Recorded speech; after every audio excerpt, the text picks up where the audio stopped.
Y ahora sí, damos inicio, ¿verdad, Lisa? Ya.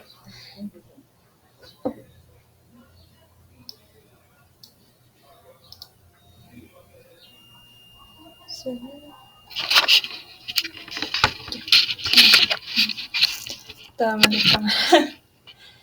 Ya, muy buenas tardes a todos los asistentes aquí presentes en este taller, en esta videoconferencia por parte de la licenciada Nilce Vargas, psicóloga y psicoterapeuta, en el tema de salud mental, trastornos en pandemia, adolescentes y jóvenes.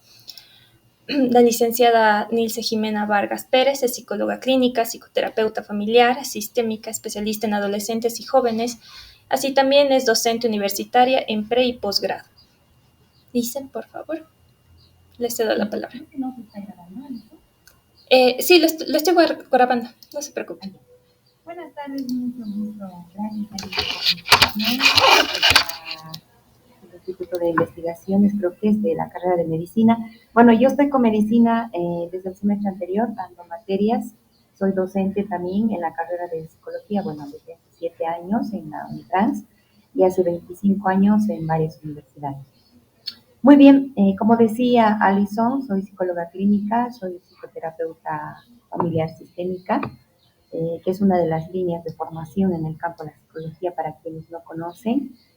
Y bueno, mi experiencia de trabajo, pues durante los últimos años ha ido profundizándose más en el campo de atención con familias de adolescentes y con jóvenes, ¿no? Jóvenes adultos.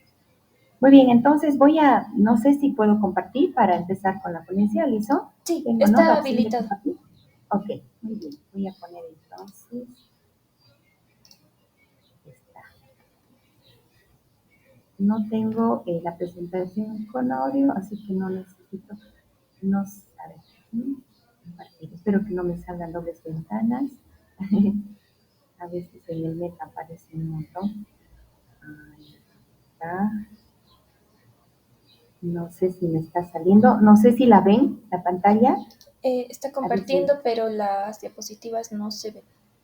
No, todavía no estoy poniendo las diapositivas. Aquí está. Ahora sí. Ahora sí. Ahora sí, perfecto. Muy bien. El tema para el cual me han convocado en el Instituto de Investigación de la carrera de Medicina es salud mental.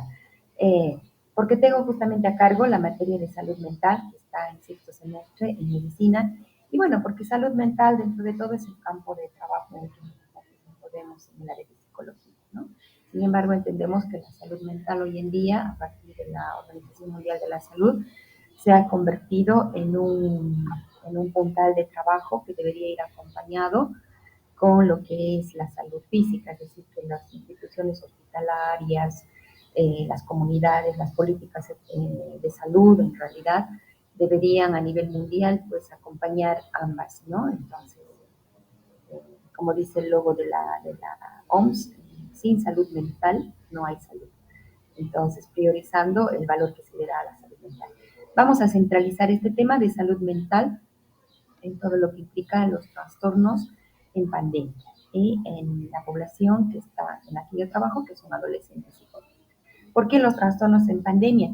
Justamente le comentaba esto a una de las personas que me contactó para dar esta ponencia, de que algo que, bueno, lo comentaba en aula en realidad, de que algo que yo observaba de manera muy, muy preocupante es de que años antes yo trabajaba con adolescentes siempre, pero post pandemia me empezaron a aparecer unos trastornos bien diferentes y por esa razón es que estamos con este tema.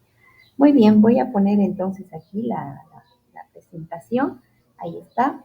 Salud mental, trastornos en pandemia, en este caso, trastornos de los adolescentes y de los jóvenes. Y vamos a diferenciar porque decimos adolescentes y jóvenes.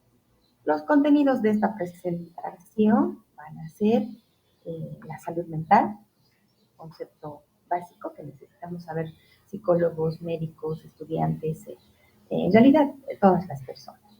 Vamos a ver un poco lo que ha significado la pandemia del COVID. No me voy a detallar mucho en esto, simplemente algunos aspectos precisos que me ayudan a delinear lo que es el trabajo que quiero presentar. Básicamente el post-COVID, lo que es el retorno a la normalidad, supuestamente que nunca más ha vuelto a ser igual, y bueno, todo lo que implica. La psicoterapia familiar y la psicoterapia individual con los adolescentes y los jóvenes es otro tema que vamos a tratar, en el sentido de que cuando se trabaja con menores de 18 años, desde el enfoque en el que yo soy especialista, que es la psicoterapia sistémica, es importante trabajar con las familias. Pero cuando ya trabajamos con jóvenes de 19, 20, 21 o mayor edad, pues no necesariamente la familia se involucra, generalmente son procesos de psicoterapia individual. Vamos a ver aquí un poco la diferencia entre lo que va a ser la adolescencia en el punto número 6, entendiendo que adolescencia y joven adulto, o adolescente y joven adulto, son dos etapas evolutivas diferentes. Vamos a identificar entonces lo que es la adolescencia como tal y la adultez emergente, que se llama en la psicología evolutiva, o también lo que nosotros conocemos como la etapa del joven adulto. Vamos a ver ya entrando en profundidad lo que son los trastornos, es decir, la diferencia entre lo que es un trastorno y lo que es la personalidad, conceptualizando qué es trastorno y conceptualizando lo que es personalidad.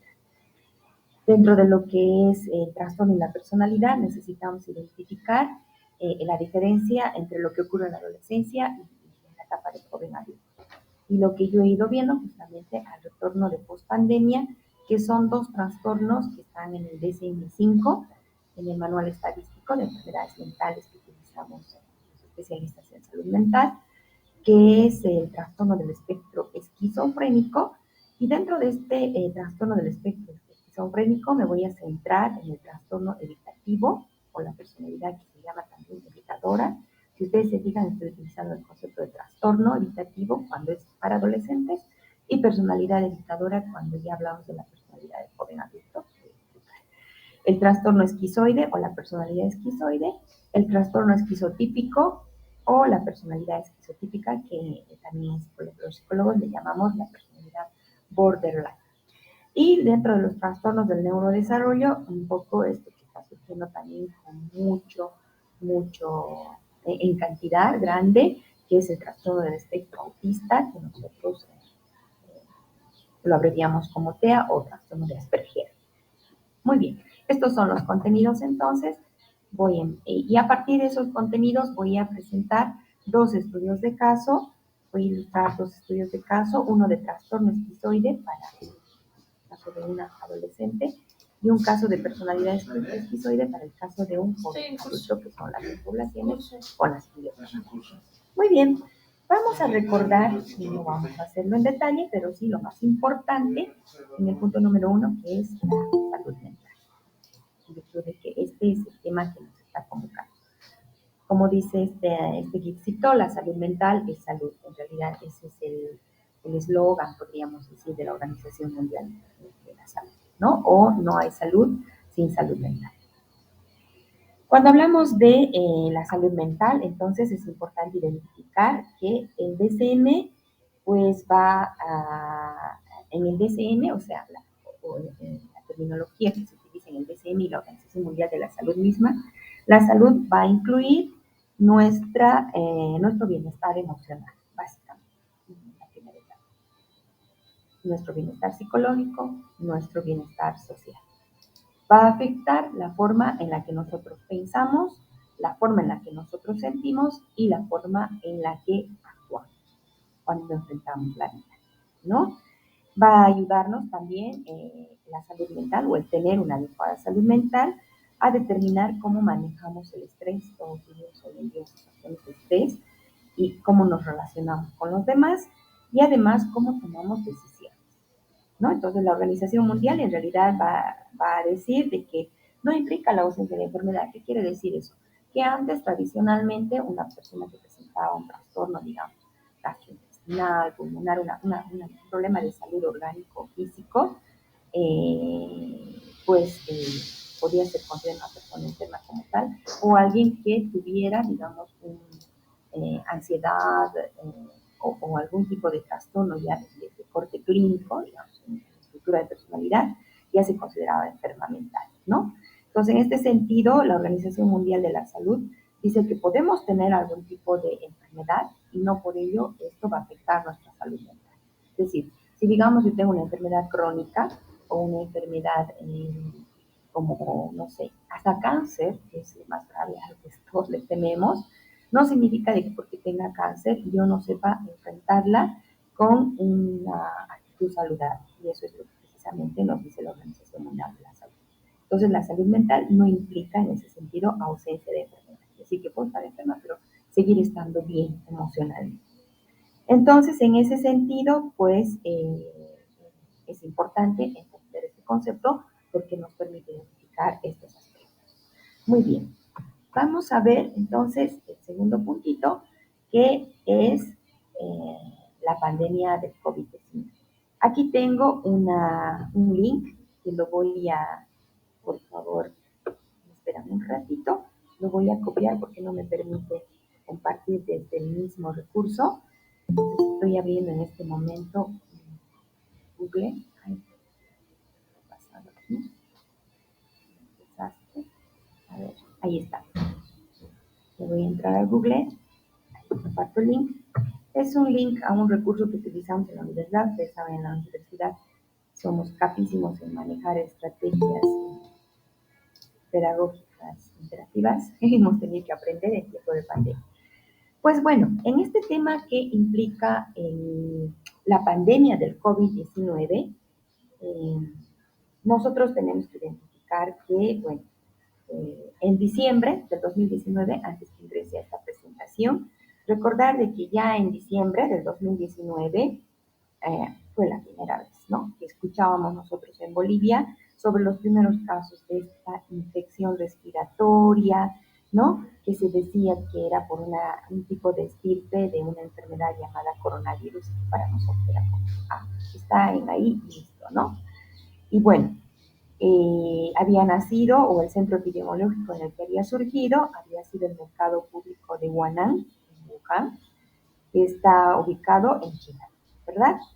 Desde entonces, pues nadie pensó que se iban a multiplicar los casos de manera exponencial, diseminándose por el mundo y convirtiéndose en pandemia. El 11 de marzo del 2020, la Organización Mundial de la Salud declara estado de pandemia mundial. Y se acuerdan, con casos documentados en casi todos los países del mundo. Hasta el 7 de junio de ese año, pues más de 7 millones de personas se encontraban infectadas con el SARS-CoV, que es el virus del COVID-19. Y habían ya más de 406 muertos en el mundo. En Bolivia, entonces ya estamos pasando una situación complicada por el cambio de gobierno, que ustedes saben cómo se ha vivido para nosotros. Se reportan los dos primeros casos, si ustedes recuerdan, el 10 de marzo de 2020, uno en Oruro y otro en Santa Cruz. Entonces ya, según publicación oficial del Ministerio de Salud boliviano, hasta el 24 de abril del 2020 se van contando con 37 casos confirmados, perdón, con 807 casos confirmados, dentro de los cuales habían 44 fallecidos y apenas 63 recuperados. Por tanto, el 27 de agosto del 2020, la presidenta constitucional en ese momento del Estado Plurinacional de Bolivia, Yanine Áñez, establece el Decreto Supremo 4314, declarando emergencia sanitaria nacional, ¿verdad? Y cuarentena en todo el territorio del Estado Plurinacional contra el brote coronavirus, ya formalmente es conocido como el COVID-19. De esa manera se buscaba evitar el contagio y la propagación del coronavirus. El crecimiento de contagios a partir de entonces, pese al confinamiento que viene después, y las muertes producidas desde entonces, es galopante, produciendo una diversidad de fenómenos psicológicos en la población. En aquel tiempo me pidieron, una organización me solicitó que pudiera apoyar a las personas con las cuales ellos trabajaban con desarrollar un taller que precisamente es que les estoy mostrando aquí en este Genialí, en relación a los fenómenos psicológicos que estaban surgiendo en ese tiempo de COVID, ¿ya? Entonces voy a tratar de explicar esto de manera rápida para que me alcance el tiempo y llegar a lo que tenemos que llegar. Y bueno, ¿por qué el miedo y estrés? Porque era lo primero que estaba ocurriendo, ¿verdad? Todas las personas teníamos miedo, si ustedes recuerdan, incluso en los hospitales en los que estaban queriendo internar pacientes, los padres se estaban oponiendo. Hubo un caso en el que a una enfermera no la dejaron entrar a un edificio. O sea, era tal la ignorancia y el miedo que era consecuente a esta ignorancia y el estrés, ¿no? Entonces, por esa razón fue que le puse este nombre a este taller que me pidieron dar en aquella organización. ¿Y qué era el miedo? Era ese, o qué es el miedo. En realidad, el miedo es esa emoción caracterizada por una intensa sensación que es bastante desagradable, provocada por la percepción de un peligro real o supuesto, y que está presente o que puede pertenecer al pasado o pertenecer al futuro. En este caso, el COVID era una realidad, un miedo totalmente justificado por algo que nosotros estábamos viviendo en ese momento. Ahí les he puesto la imagen de la película que es Intensamente, una de las emociones que es precisamente el miedo, ¿no? ¿Qué provoca el miedo? Evidentemente, bloqueos o inclusive enfermedades que convierten a los hombres en personas dependientes, incapaces de tomar decisiones propias. Muchos de ellos entonces empezaron a tener, por el miedo, algunas enfermedades ya de orden psicosomático, ¿no? Algunas situaciones de angustia que vamos a ir por aquí, por este lado, pues profundizando. ¿Cómo se expresa el miedo? Pues ahí tenemos, ¿verdad? En algunos se veía ansiedad, mucha, trastornos de ansiedad, no es lo mismo la ansiedad que el trastorno. El trastorno es como que ya la fase recurrente, crónica, de lo que es la ansiedad normal que los seres humanos tenemos. La angustia, que también se va a convertir posteriormente en trastorno de angustia, y lo que era el pánico y también los ataques de pánico. Entonces, a partir de ahí yo empecé a trabajar también de manera virtual con personas que solicitaban y se abrió el teletrabajo, por suerte, de alguna manera hemos recuperado la parte económica así, pero era triste porque se trabajaban estos temas solamente en aquel momento. Bueno, entonces vamos a hablar un poco de la ansiedad y de los trastornos de ansiedad. Pues hay diferencias. La ansiedad es normal, ¿sí? Todos tenemos en algún momento ansiedad. Hoy, por ejemplo, estuve en la defensa de mi tesista y la pobre estaba ansiosa, ¿no? Temblaba, entonces frente a la presión de tener que enfrentarse a un tribunal. Es algo normal, ¿verdad? Se activa la percepción de una situación, ¿no? Con la que uno no quisiera enfrentarse o un peligro. Se vuelve trastorno, es decir, una enfermedad, cuando produce cambios ya a nivel orgánico, en la parte de él o en todo el organismo, ¿no? Cuando ya afecta el equilibrio mental o emocional de una persona. Y puede ir ya acompañado de perturbaciones orgánicas fuertes como las cefaleas, los dolores articulares, los problemas gástricos, ¿no? Entonces, era importante esto porque es lo que aparecía en aquel momento. Cuando hablamos de los, acá, pues, no. De los síntomas, ahí está, como aquí. Cuando hablamos de los síntomas, pues en el trastorno de ansiedad, vamos a ver de qué van a aparecer a nivel psicológico síntomas como agorafobias, miedos. Recuerdo que ya un poquito después que salimos del confinamiento y ya poquito, algunas personas necesitaban hacer atención presencial y me sorprendía mucho que algunas venían, por ejemplo, con traje de seguridad, con doble barbijo, con botella grande de alcohol o con mascarilla, algunos con bastante exageración, digamos, de la situación. ¿Cuáles son los síntomas físicos del trastorno de ansiedad? Ahí está. El sueño, mucha gente no dormía, habitualmente me decían de que estaban padeciendo insomnio, que había dolores musculares, temblores, agitación, ¿no? Nerviosismo, tendencia a los sobresaltos, sudoración, náuseas, diarrea en algunos casos, aquí se producen problemas de intestino irritable y la irritabilidad en términos psicológicos, el cambio de carácter y todo aquello. Entonces, pues estos eran los síntomas con los que trabajando en aquel momento. Muy bien. ¿Y la angustia? que es un estado más grave que la ansiedad. ¿Qué es? Es la inquietud intensa, intensa, intensa. Es la aflicción que acompaña a esa inquietud y la congoja. Entonces empecé a atender personas que querían morirse, que lloraban mucho, que sentían que ya no valía la pena vivir en este mundo, ¿no? Y de manera pues catastrófica iba creciendo. En otros casos, pues veíamos el estrés. ¿Qué es el estrés? Sabemos que el estrés dentro del concepto, de manera saludable, es un conjunto de reacciones fisiológicas, ¿verdad? Que se presentan frente a una tensión nerviosa. Que el estrés es algo que nos acompaña de manera saludable porque nos empuja a hacer las cosas bien, ¿no? Pero cuando entra la fase negativa, pues es bastante riesgoso. Entonces, esta tensión nerviosa puede crecer, ¿no? Es decir, convertirse en un distrés, en realidad. El concepto correcto que deberíamos usar es el distrés, deberíamos decir estamos estresados y no estresados, porque en realidad el concepto de estrés es normal. En cambio, el distrés es ya en la parte patológica del estrés, ¿no? En la parte negativa.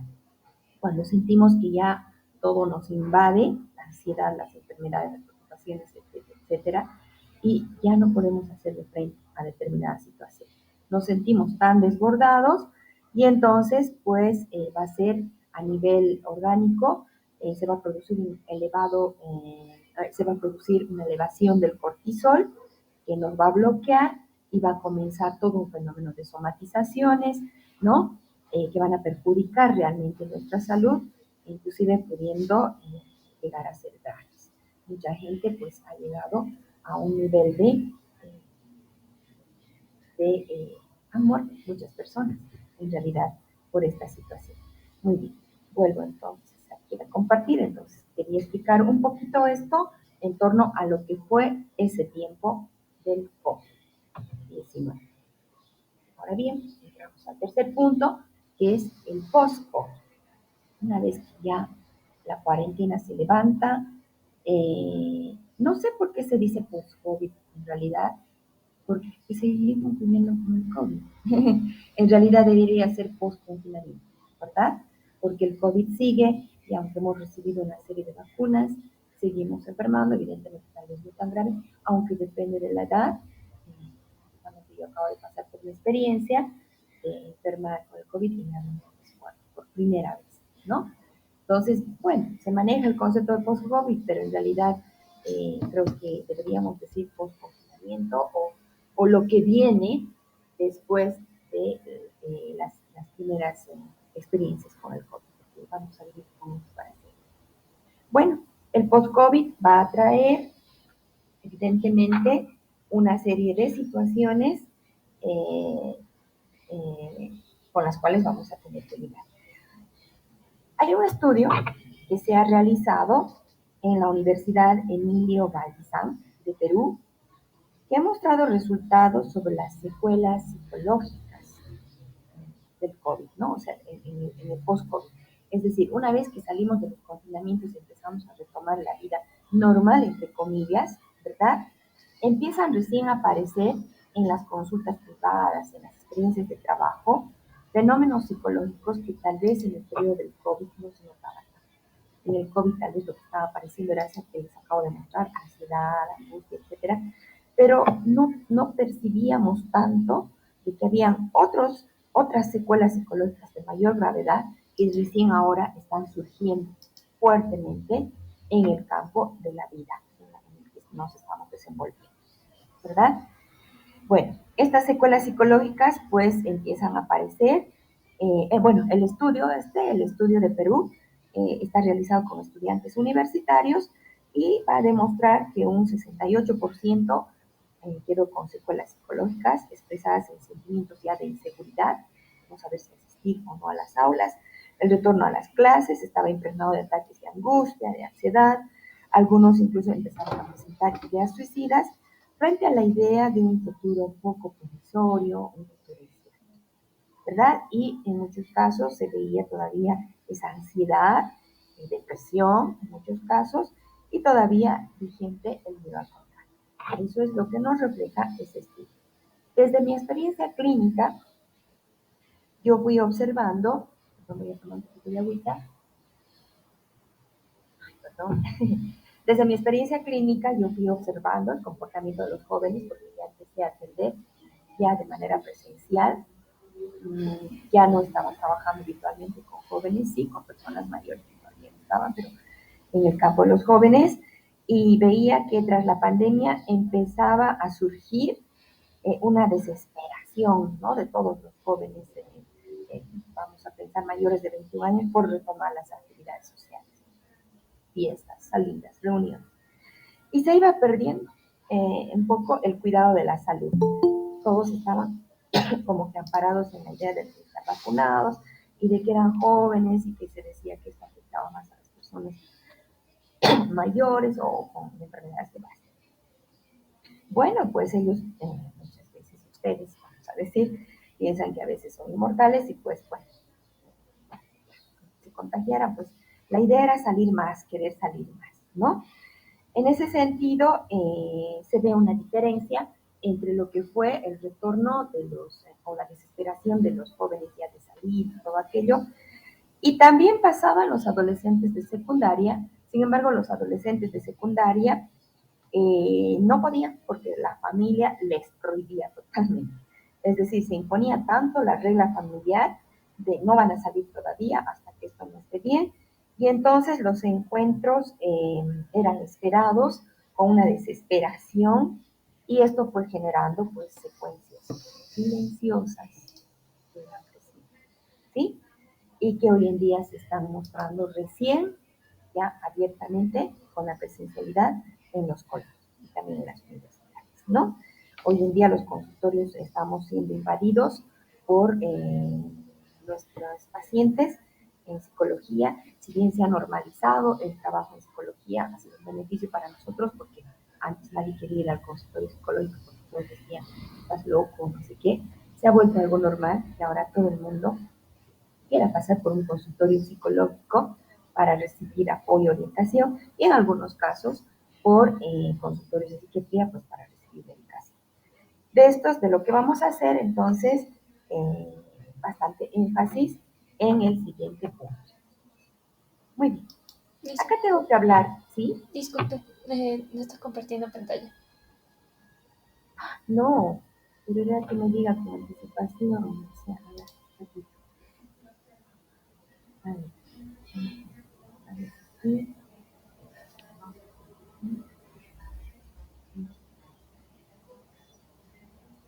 Por favor, si vuelve a pasar esto, avísenme de inmediato. Ahora sí, Sí, ahora sí. ¿verdad? Sí, sí. Okay. Bueno, entonces acá estábamos justamente. Aquí habíamos terminado de explicar la infografía, ¿verdad? Y acá hablábamos del post-COVID, ¿no? Y estos estudios que se hicieron en Perú y lo que yo estaba, lo que, bueno, yo, desde mi experiencia, lo que pude observar. Muy bien. Pasamos entonces al siguiente punto, el punto número 4, que es para mí importante explicarles a ustedes qué es el trabajo que se hace en psicoterapia familiar, que yo hago en psicoterapia familiar con los adolescentes y la psicoterapia individual con los jóvenes.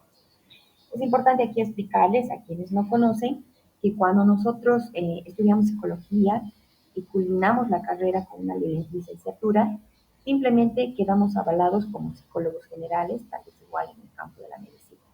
Y que ya un psicólogo general, ¿no? Lo que puede hacer es especializarse, hacer una maestría, una especialización en un área específica. Tenemos el área educativa, el área organizacional, el área social, comunitaria, el área de la psicoterapia, de la salud, en varias áreas en psicología. Entonces yo decidí optar por la línea de formación en psicología clínica, que fue lo primero que estudié, hice una especialidad y después hice una especialidad en psicoterapia familiar con enfoque sistémico. En psicología también, ustedes saben, tenemos diversas escuelas de formación, entonces ahí tenemos el modelo cognitivo-conductual, tenemos el modelo simplemente comportamental, tenemos el fenomenológico, gestaltista, psicoanalítico, etcétera, y el sistémico, que es uno de ellos. Entonces, yo trabajo en un modelo de psicoterapia familiar sistémica, en este sentido, con la familia. Voy a explicar un poquito esto para que podamos comprender. Mi experiencia de trabajo es desde hace 18 años en la psicoterapia familiar y relacional, que llamamos sistema. Inicié los primeros 8 años con trabajo con niños, pero ya desde hace 10 años solamente con adolescentes, entendiendo que adolescente se entiende desde la etapa preadolescente y adolescente propiamente dicha, desde los 10 años, hoy precozmente, hasta los 21 años de edad o mayor a esto, inclusive según la psicología evolutiva actual. Eh, Antes, en la adolescencia, les comento, era simplemente de los 12 a los 18, en mi tiempo. Ya hoy en día, imagínense, empieza a los 10 y está terminando más de los 20. ¿Esto qué significa? Que hay mayor precocidad en el desarrollo, un apuro por querer crecer en los adolescentes, y la tardanza de dejar de ser adolescente en poblaciones inclusive adultas. Por lo que es necesario explicarles que hablar de preadolescentes, adolescentes y hablar de jóvenes que ingresan a la etapa de joven adulto son aquellas situaciones que me llevan a mí al trabajo psicoterapéutico y por tanto un trabajo diferente, ¿no? Porque se emprenden los dos primeros casos con preadolescentes y adolescentes con la familia y ya les decía al principio, en el segundo caso de manera individual con jóvenes adultos que han sido diagnosticados. No porque uno tenga 25 y viene a consultorio y yo voy a entender que es joven adulto si muestra rasgos de todavía ser inmaduro y mostrarse con una personalidad o un carácter adolescente.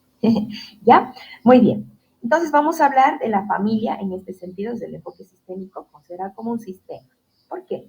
Porque es un sistema complejo, ¿ya? En el cual las relaciones y las interacciones pues son bastante intensas, plagadas de una variedad de circunstancias que se hay, ¿no?, al interior de la misma.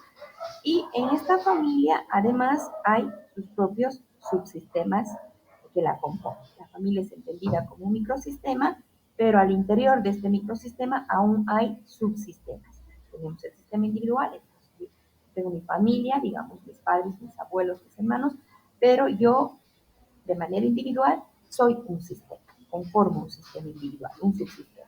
El subsistema conyugal está integrado por los esposos, se entiende a la relación esposos, hombre-mujer, de pareja, que no es la misma que el subsistema parental, que está conformado por papá y mamá en relación a los hijos, o todas estas modalidades de paternidad hoy en día en relación con los hijos. Y el subsistema fraternal. Todo esto entonces conforma lo que va a ser el microsistema familiar.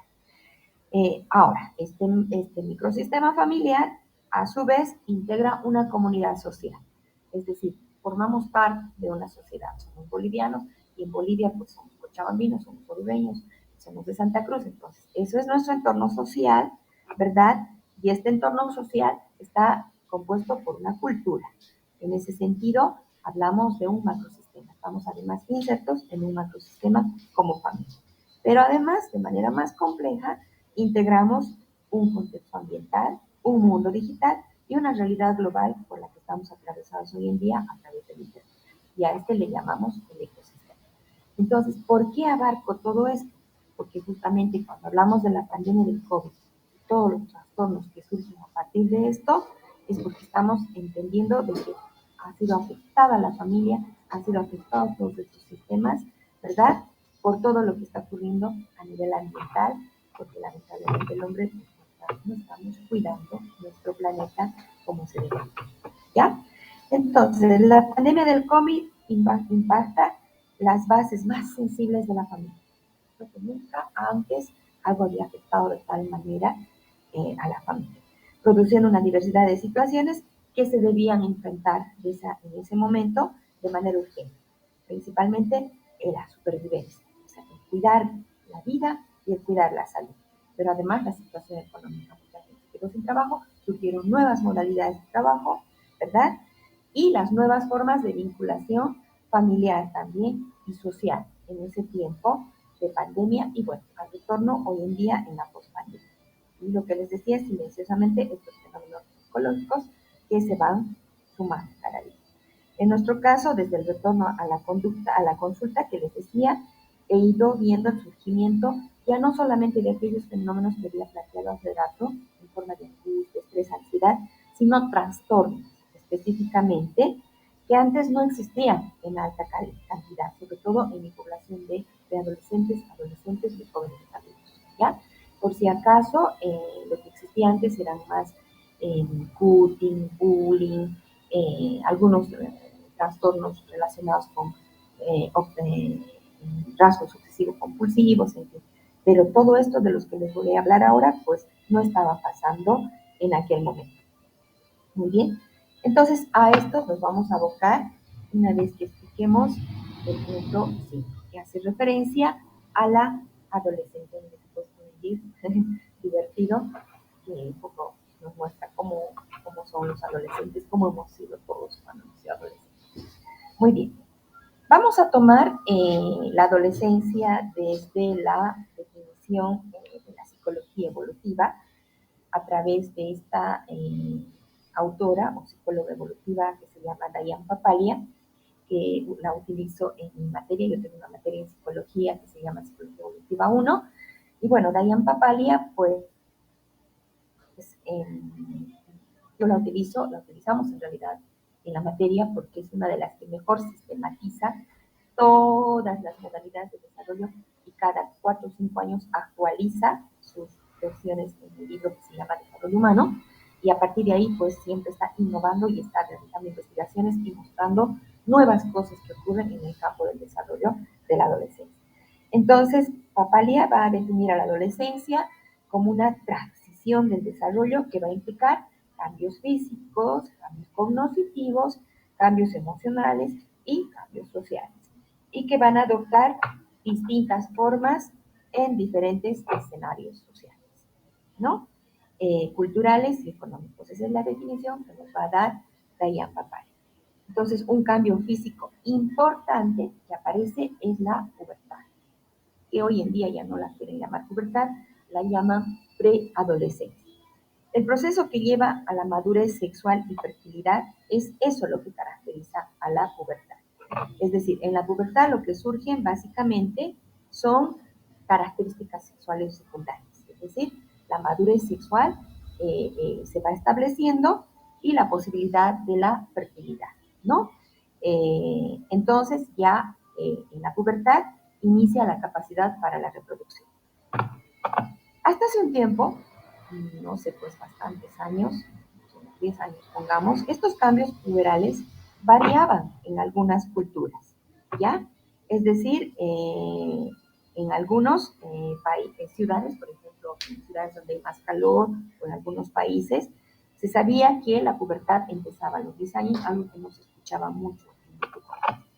Actualmente se observan casi en la mayoría de los países, la pubertad está iniciando más temprano, se está adelantando, y uno se preguntaría por qué. Quizá por la alimentación, pero también un poco por esta situación que está ligada a las redes y todo aquello y lo que significa. Entonces, en este sentido, se va creando hoy en día, ya en los puberes, una profunda confusión, porque este cambio físico que sufren, que es drástico, se suma a los cambios emocionales, pero les decía, eso pasaba también antes, pero hoy en día esto les hace creerse adolescentes. Yo recuerdo que cuando pasé la fase de la pubertad, no me creía adolescente, seguía sintiendo que era niño durante muchos años. Y así éramos en nuestro tiempo, ¿no? Pero hoy en día los púberes o los preadolescentes, con estos cambios de orden físico a nivel de las características secundarias sexuales y los cambios emocionales, además quieren comportarse de manera precoz como pues adolescentes ya mayores de 14 años, es decir, algo que corresponde ya a los adolescentes propiamente dichos, le llamamos así en psicología evolutiva, de los 14 años, quieren hacer en la pubertad. Estos niños, entonces, de 10 a 11 años, van a desarrollar con precocidad conductas de tipo sexual, que se ven en consultorio, pues, de manera bastante complicada, ¿no? Como no es el tema que voy a exponer, de todas maneras, simplemente lo menciono. Y van a venir estas, lamentablemente, conductas sexuales mediatizadas por el entorno social, las redes sociales, sobre todo, TikTok, Instagram, Y hay redes, ¿no? Propias que manejan los adolescentes como el Discord, el Omegle, ¿no? Que son redes de juegos, básicamente, que se han ido, creo que, formalizando en el tiempo de la pandemia, justamente, que lamentablemente tienen mensajería interna y a partir de ahí empiezan a formarse relaciones o tipos de información mal manejada y desprotegida, porque lamentablemente tenemos que reconocer está la negligencia del adulto. A cierto punto el adulto le ha dado un celular a un joven de 10 años, que está bien, tal vez se justificaba por las clases virtuales, pero lamentablemente hoy en día se ha vuelto una herramienta de uso en una edad tan temprana. Por su parte, el cerebro adolescente, ¿no? Es importante entender aquí de que esta categoría de adolescencia no corresponde necesariamente a todas las culturas. Eh, la adolescencia no es un concepto mundial, a eso me refiero. Hay países, por ejemplo, en Medio Oriente, donde cuando una niña tiene su periodo menstrual, inmediatamente es casada con alguien y en ese sentido pasa a ser de niña a mujer y no pasa por esta fase de transición que es la adolescencia. O por ejemplo, los judíos, ¿no? Cuando el niño cumple creo que 12 o 13 años de edad, pasa por un ritual que se llama el Bat Mitzvah y a partir de ahí pues directamente pasa a ser hombre, entonces tampoco pasa este ritual. La adolescencia es un constructo cultural y social que se ha creado en las sociedades occidentales, pero que, bueno, nos corresponde porque nos hemos alienado a la sociedad occidental. ¿Ya? Entonces, en ese sentido es importante.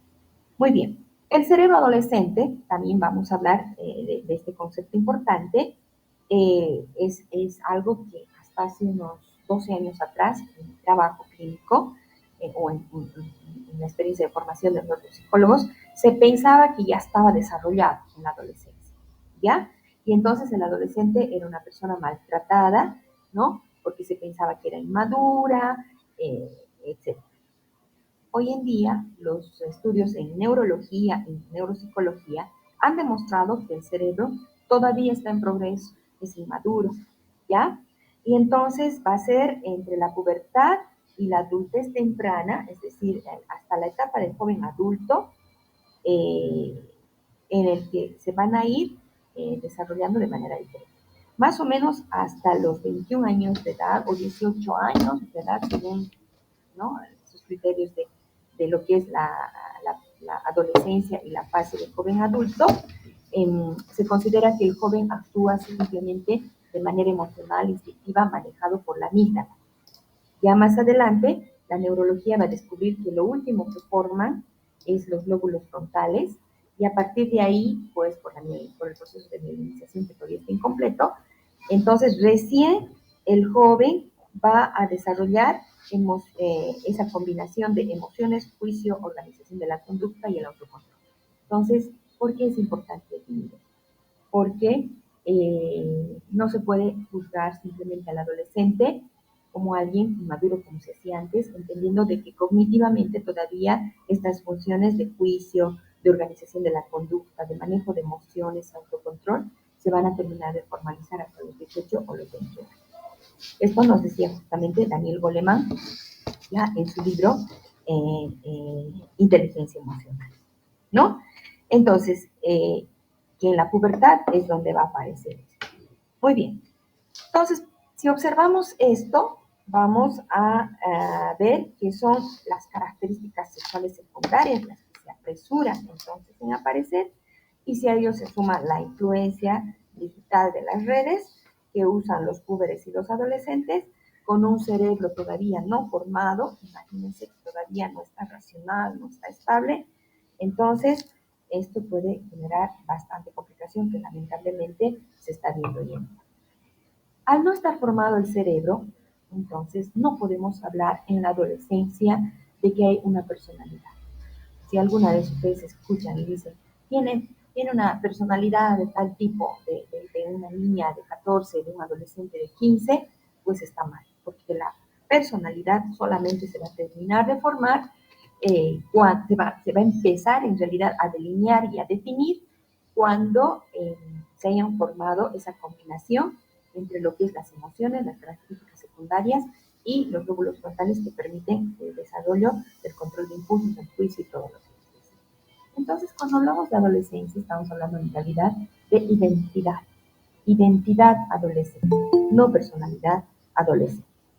¿Ya? Entonces, esto es algo importante que ustedes puedan entender para diferenciar de esta manera lo que va a ser el adolescente del joven adulto. Entonces, va a ser necesario que se termine y consolide el cerebro de manera general junto a los cambios físicos, los cambios emocionales que ya se van a poder regular mejor, justamente por el cerebro, y además la adecuación a lo social para definir entonces el concepto de personalidad. ¿Qué es la identidad? La identidad es un concepto que está toda la vida, desde la infancia hasta la etapa final de la vida. Sin embargo, en el campo de la adolescencia, vamos a decir que la identidad es entendida como el self, decimos los psicólogos, que significa el sí mismo, ¿ya? ¿Cómo me miro yo? Es decir, es más que un conjunto, es ese conjunto de rasgos que nos van a diferenciar de los demás y que nos van a hacer identificables, únicos. Eso es la identidad en la adolescencia. Ya después de la adolescencia se va complejizando porque hay una identidad sexual, una identidad vocacional, una identidad de género, etcétera, etcétera. ¿Ya?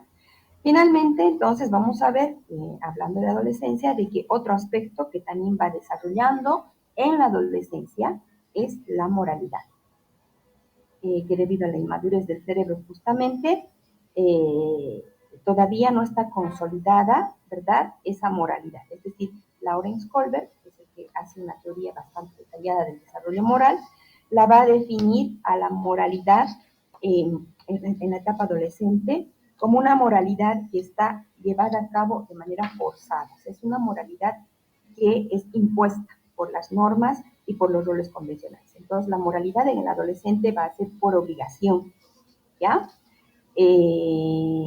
Porque internalizan las figuras de autoridad y ni modo tienen que hacer lo que se les dice que tienen que hacer. Entonces, así es como se van a portar buenos, tratar de agradar, tratar de mantener el orden social. Pero no es porque ellos, por convicción, decidan tener una conducta moral que va a ser ya en el joven adulto con el desarrollo de todo el cerebro completo. Entonces, en ese sentido, es importante entender este aspecto. Muy bien. Vamos a ver, entonces, ahora la siguiente etapa, justamente, que es la adultez emergente en la teoría evolutiva, o que nosotros comúnmente conocemos como la etapa del joven adulto. ¿Sí? Ahora sí, hablamos de un joven adulto que puede tener ya 18 años, 19, 20, 21, hasta 25, ¿no? O sea, es decir, se considera que es joven adulto cuando se comporta como joven adulto. Y puede ser que incluso a los 25, 28 años, inclusive 30, siga comportándose como adulto. ¿Ya? Aunque si bien los lóbulos frontales se dice que terminan de desarrollar a los 18 años, pero su comportamiento sigue siendo inmaduro. Aquí hablamos de inmadurez. Sin embargo, el joven adulto tiene todo eso, desarrollo físico, desarrollo emocional, ya tiene consolidado el desarrollo cognitivo completo, que permite integrar lo emocional con el juicio y todo aquello, manejar mejor la parte instintiva, adecuarse a lo social y además tener una moralidad definida de manera personal. Papalia nos va a explicar que para que un adolescente pase a convertirse en un joven adulto, requiere no solamente haber formado su cerebro, ¿verdad?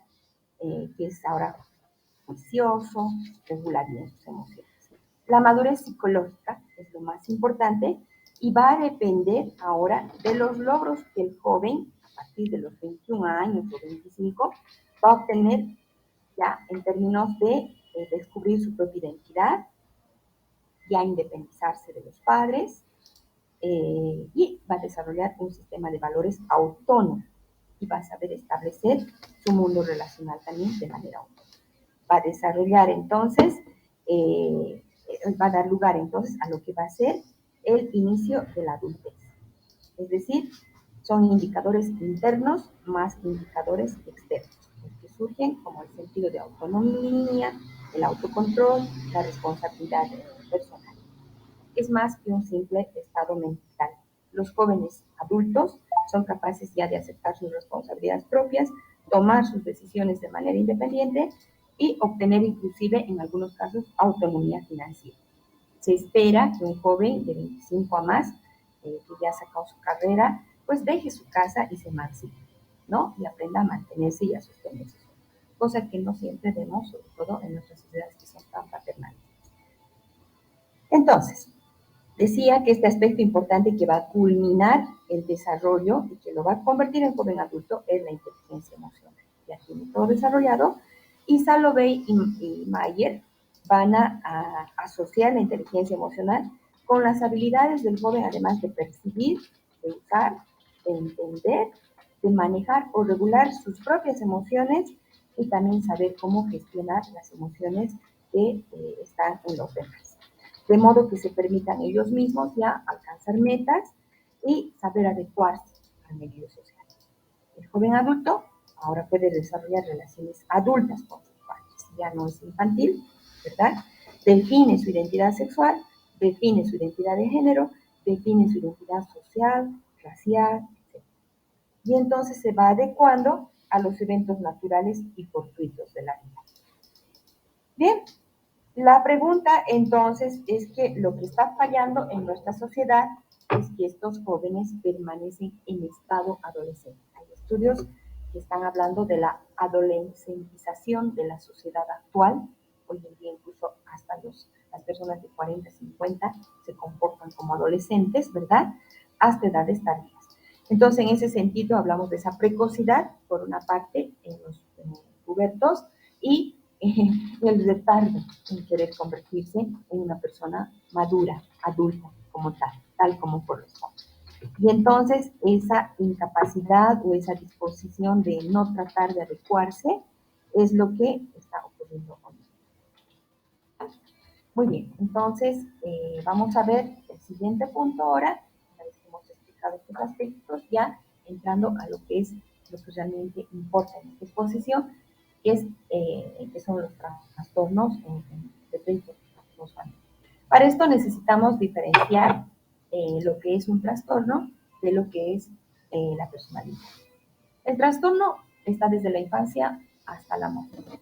Sin embargo, sabemos que la personalidad ahora se define a partir de los 18 o 21 años hasta el resto de la vida. Antes de esto no hablamos de personalidad, sino que hablamos de identidad. ¿Qué es el trastorno? La Organización Mundial de la Salud va a definir al trastorno mental como una alteración clínicamente significativa, no solo a nivel de la cognición, sino también de la regulación de emociones y del comportamiento del individuo. Por tanto, se va a asociar, es decir, los fenómenos clínicos que están en juego en un trastorno son la angustia, una discapacidad funcional, a veces en otras áreas importantes. El DSM-5, que es el manual estadístico justamente con el que trabajamos psicólogos y psiquiatras, define una variadísima cantidad, pero variadísima, es un documento así, de trastornos que requieren ser muy bien diagnosticados y atendidos por especialistas en salud mental. No lo puede diagnosticar cualquier persona. Jóvenes, la sugerencia que les voy a dar, no busquen en internet cualquier situación que tenga que ver con definiciones de trastorno, porque realmente es un trabajo clínico muy fino, muy delicado, que se hace por especialistas de salud. ¿Ya? Datos estadísticos refieren que por lo menos 8 de cada 10 personas hoy en día padecen al menos un trastorno mental, ya sea más severo o menos severo. Recuerdo haber visto un meme hace poco bastante divertido que decía: el que sea libre de un trastorno que tire la primera piedra, ¿no? Es decir, todos tenemos un trastorno que está ahí persiguiéndonos, o en nuestra familia hay alguien que tiene una discapacidad, hay alguien que tal vez es obsesivo compulsivo, o que tiene problemas de agresividad, tiene tal vez demasiada ansiedad, se muerde las uñas, en fin, el DSM tiene un montón de situaciones para definir los trastornos. ¿Qué es la personalidad?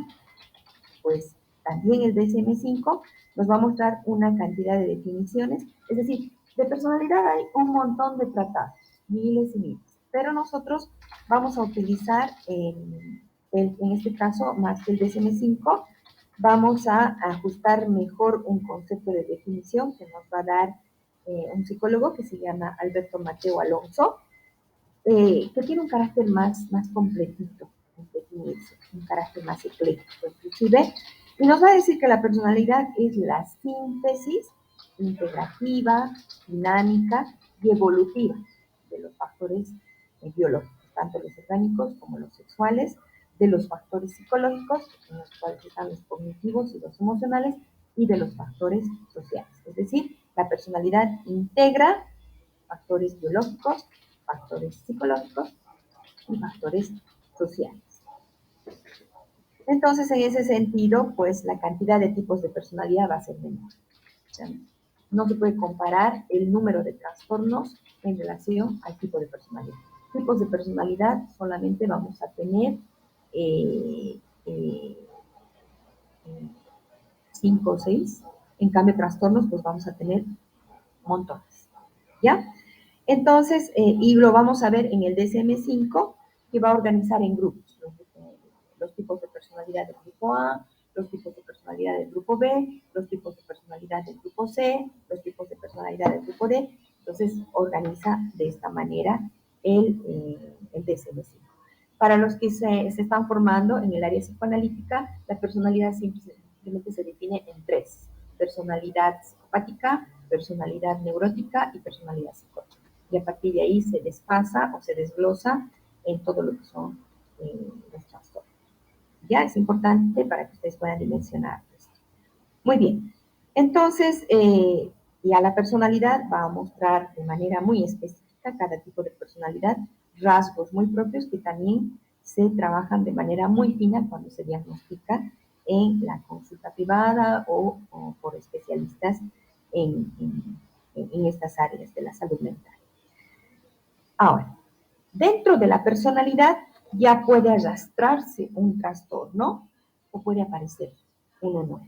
Es decir, les decía al principio que el trastorno puede aparecer desde la infancia y estar en la adultez. Y ya cuando entramos a la fase de joven adulto donde formamos la personalidad, ese trastorno puede quedar fijado o ese trastorno puede desaparecer, pero pueden aparecer otros trastornos, ¿ya? Entonces, por eso trabajo con adolescentes, porque la adolescencia para mí es una etapa grandiosa que me permite cuidar de que el trastorno no crezca y no perjudique la personalidad. Y lamentablemente, cuando trabajo con jóvenes adultos, donde ya está en juego el trastorno, ya se ha arraigado, pues trato simplemente de que se ajusten ciertas cosas, pero ya no puedo modificar totalmente. ¿Ya? Muy bien.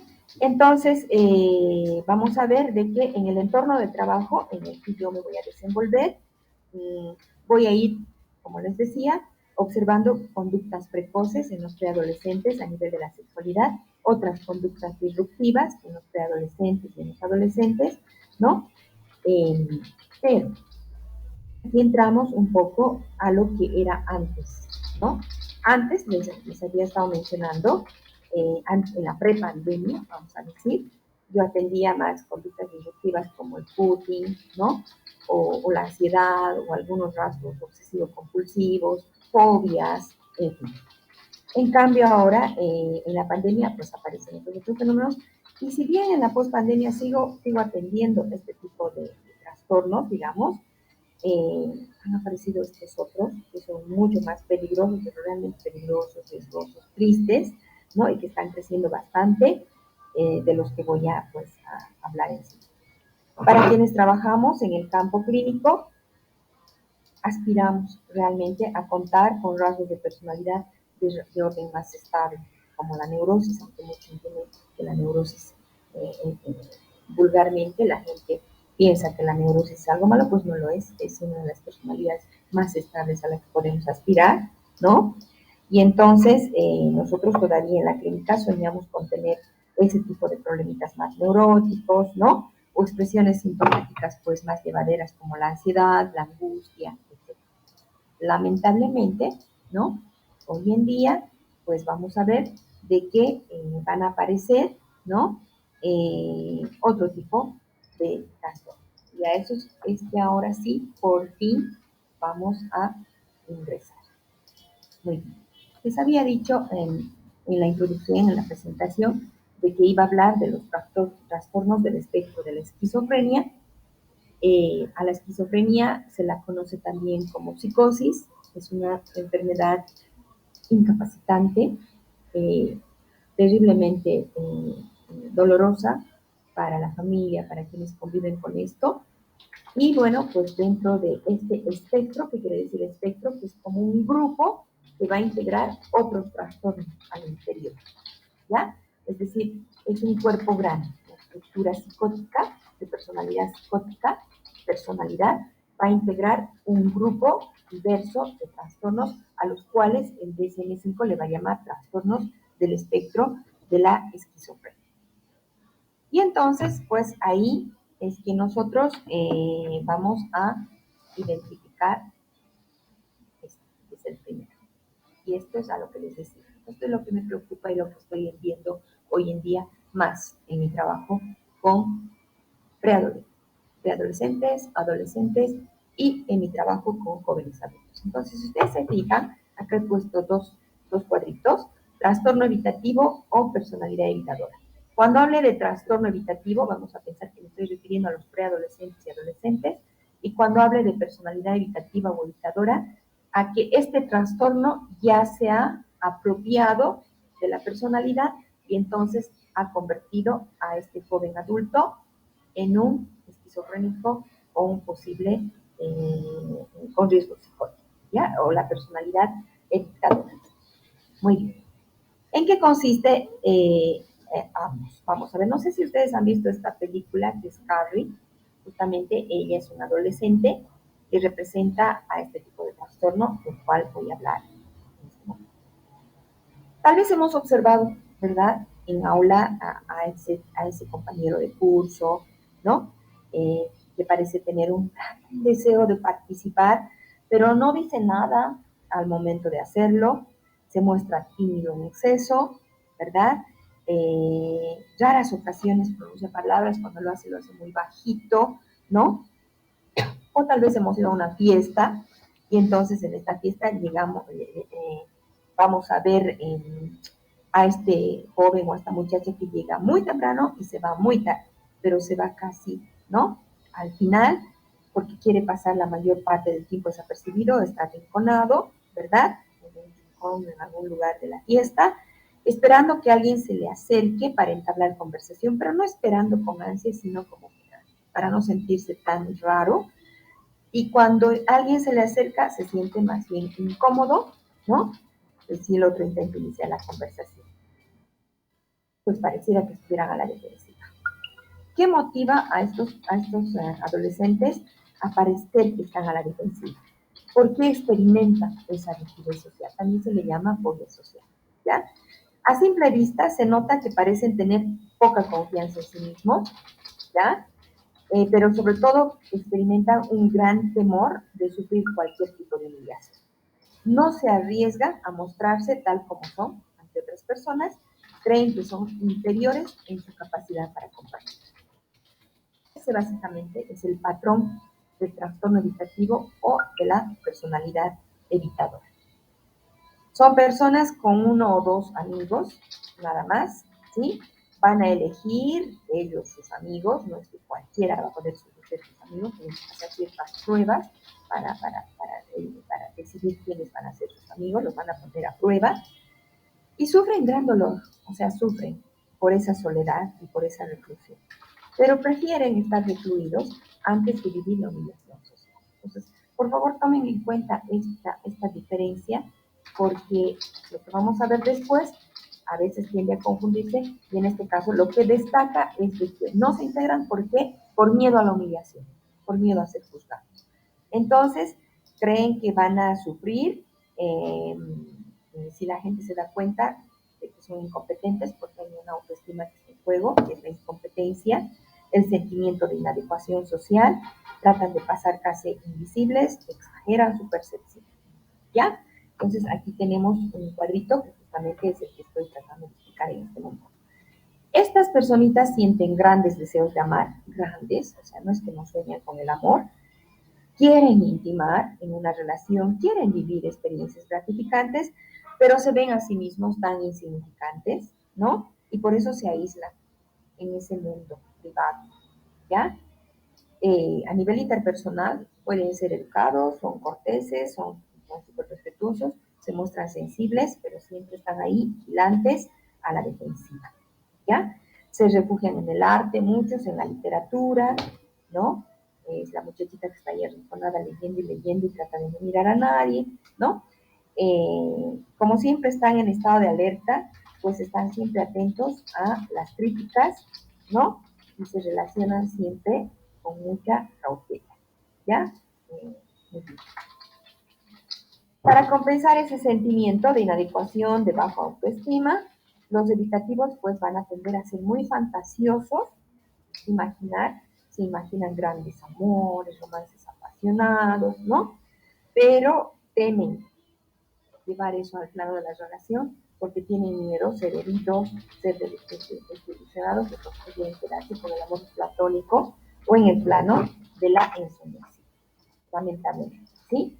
A nivel interpersonal son lentitos, un poco parcos en lo que hacen, tartamudean un poco por falta de confianza y pues están siempre hipersensibles a cometer errores. Entonces tratan de no hacer mucho las cosas para ocultar aquello que parezca imperfecto. Y tenemos el cuadrito de los criterios diagnósticos, ¿no?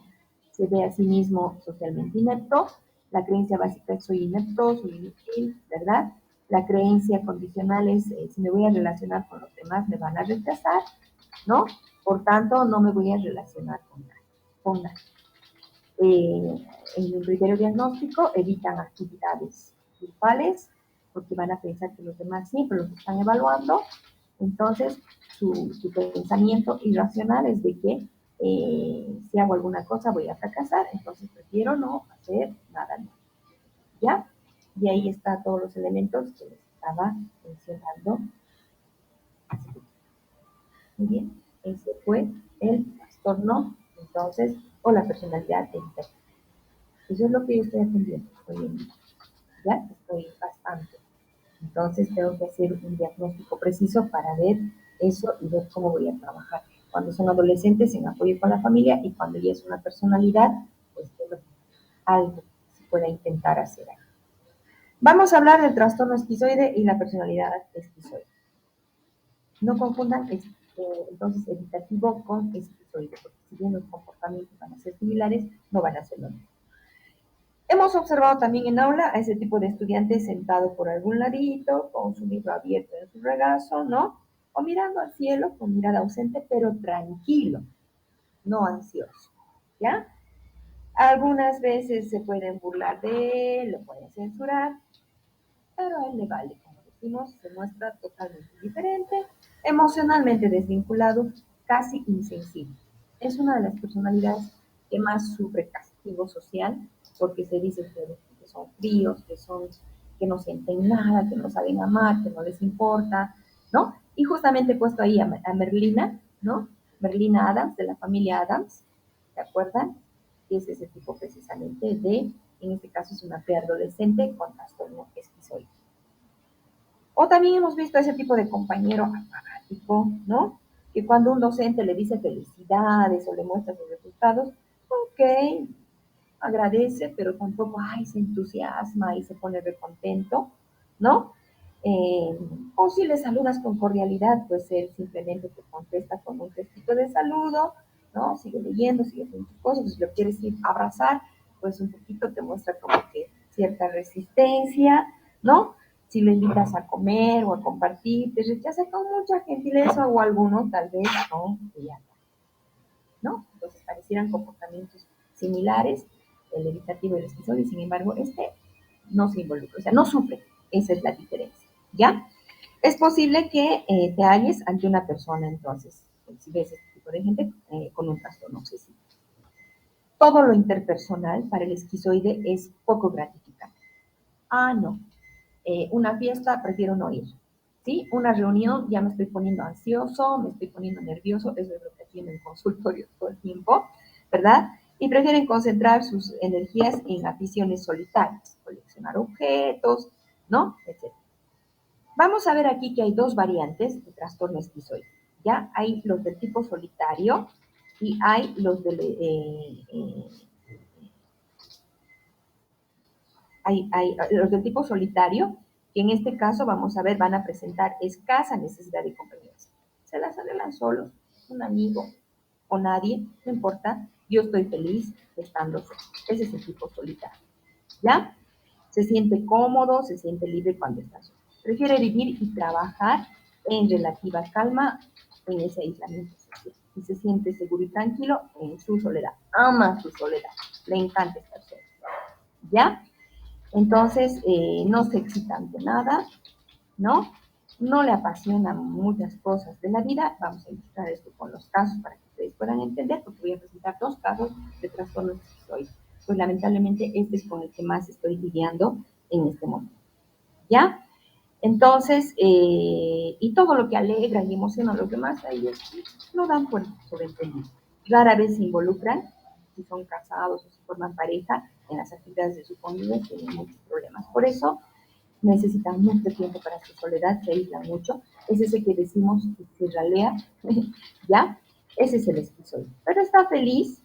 Y está el otro, que es el estilo retraído, que parece más bien medio tímido, ¿no?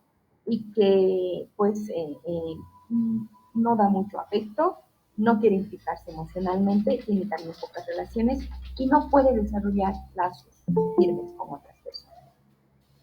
Entonces, la gente los suele describir como tranquilos, plácidos, despreocupados, acomodaticios, indiferentes, fríos y raros, ¿verdad? Ellos trabajan tranquila y metódicamente, pasando a segundo plano. No les gusta llamar mucho la atención. Un adulto con personalidad esquizoide no va a querer dirigir, ¿no? No va a querer ser director de colegio, etcétera, porque no, lo menos posible, ¿no? Pasar lo más desapercibido posible. Millo va a definir que en ellos hay un patrón de desapego fuerte en las relaciones sociales y poca variedad de expresión de las emociones. Entonces acá tenemos el cuadrito, justamente, ahí está, no disfruta de las relaciones íntimas, ¿no? Tal vez un poco en la familia, casi siempre elige actividades solitarias, todo lo que les decía. No tiene ningún interés en experiencias sexuales, ¿sí? Disfruta poco o casi nada de las actividades sociales, se estresa mucho, sufren de mucho estrés los esquizoides, ¿ya? Porque como se les presiona, a veces van por obligación y somatizan. Eso vamos a presentar en el caso. Se muestran incómodos a los halagos. No hay que halagar a un esquizoide porque en lugar de generar alegría, pues vas a generar como que, ay, no, me están pidiendo mucho. Hay un sentimiento de desmerecimiento y es como que, por favor, no me quieran tanto porque me van a obligar a que yo tenga que sacrificarme y hacer el mismo esfuerzo. Entonces, por favor, ahí nomás, ¿no? O yo no voy a dar tanto porque justamente después me van a pedir demasiado, entonces se pone en juego eso. ¿Ya? Entonces hay un desfase, hay un déficit ya que se establece en los patrones de desapego. Hay un autor llamado John Bowlby que va a hablar precisamente de los tipos de apego. Y bueno, pues el trastorno educativo habla de apegos en los cuales no han sido muy bien atendidos en su infancia, ¿no? Volviendo un poco, viendo los esquizoides, no han sido muy bien, han sido ignorados, y entonces ellos aprenden a alejar su soledad, su dolor, a refugiarse en eso, entonces van inhibiendo la emoción. Este, que es mucho más fuerte, o sea, estoy avanzando en niveles, ¿ya? En el trastorno esquizofrénico es nivel más bajo y cada vez va aumentando. Este que es el esquizotípico, que sí es fuerte, fortísimo, es el que nosotros también en psicología le llamamos como prepsicosis o estructura borderline, ¿ya? Porque es un pasito y ya eres psicótico. Entonces, el trastorno esquizotípico, si ustedes se fijan, acá he puesto un GIF de, no sé si han visto una serie que se llama Death Note, para los que les gusta el anime. Yo trabajo mucho con jóvenes que aman el anime. Entonces, este es un genio, o sea, son súper inteligentes. Pero este sí que es al que se llama raro, es el extraño que alguna vez hemos conocido en nuestra experiencia de trabajo. Entonces, cuando hablamos del trastorno esquizotípico, estamos hablando justamente de ese rarito, es decir, o rarita, lamentablemente es así calificado.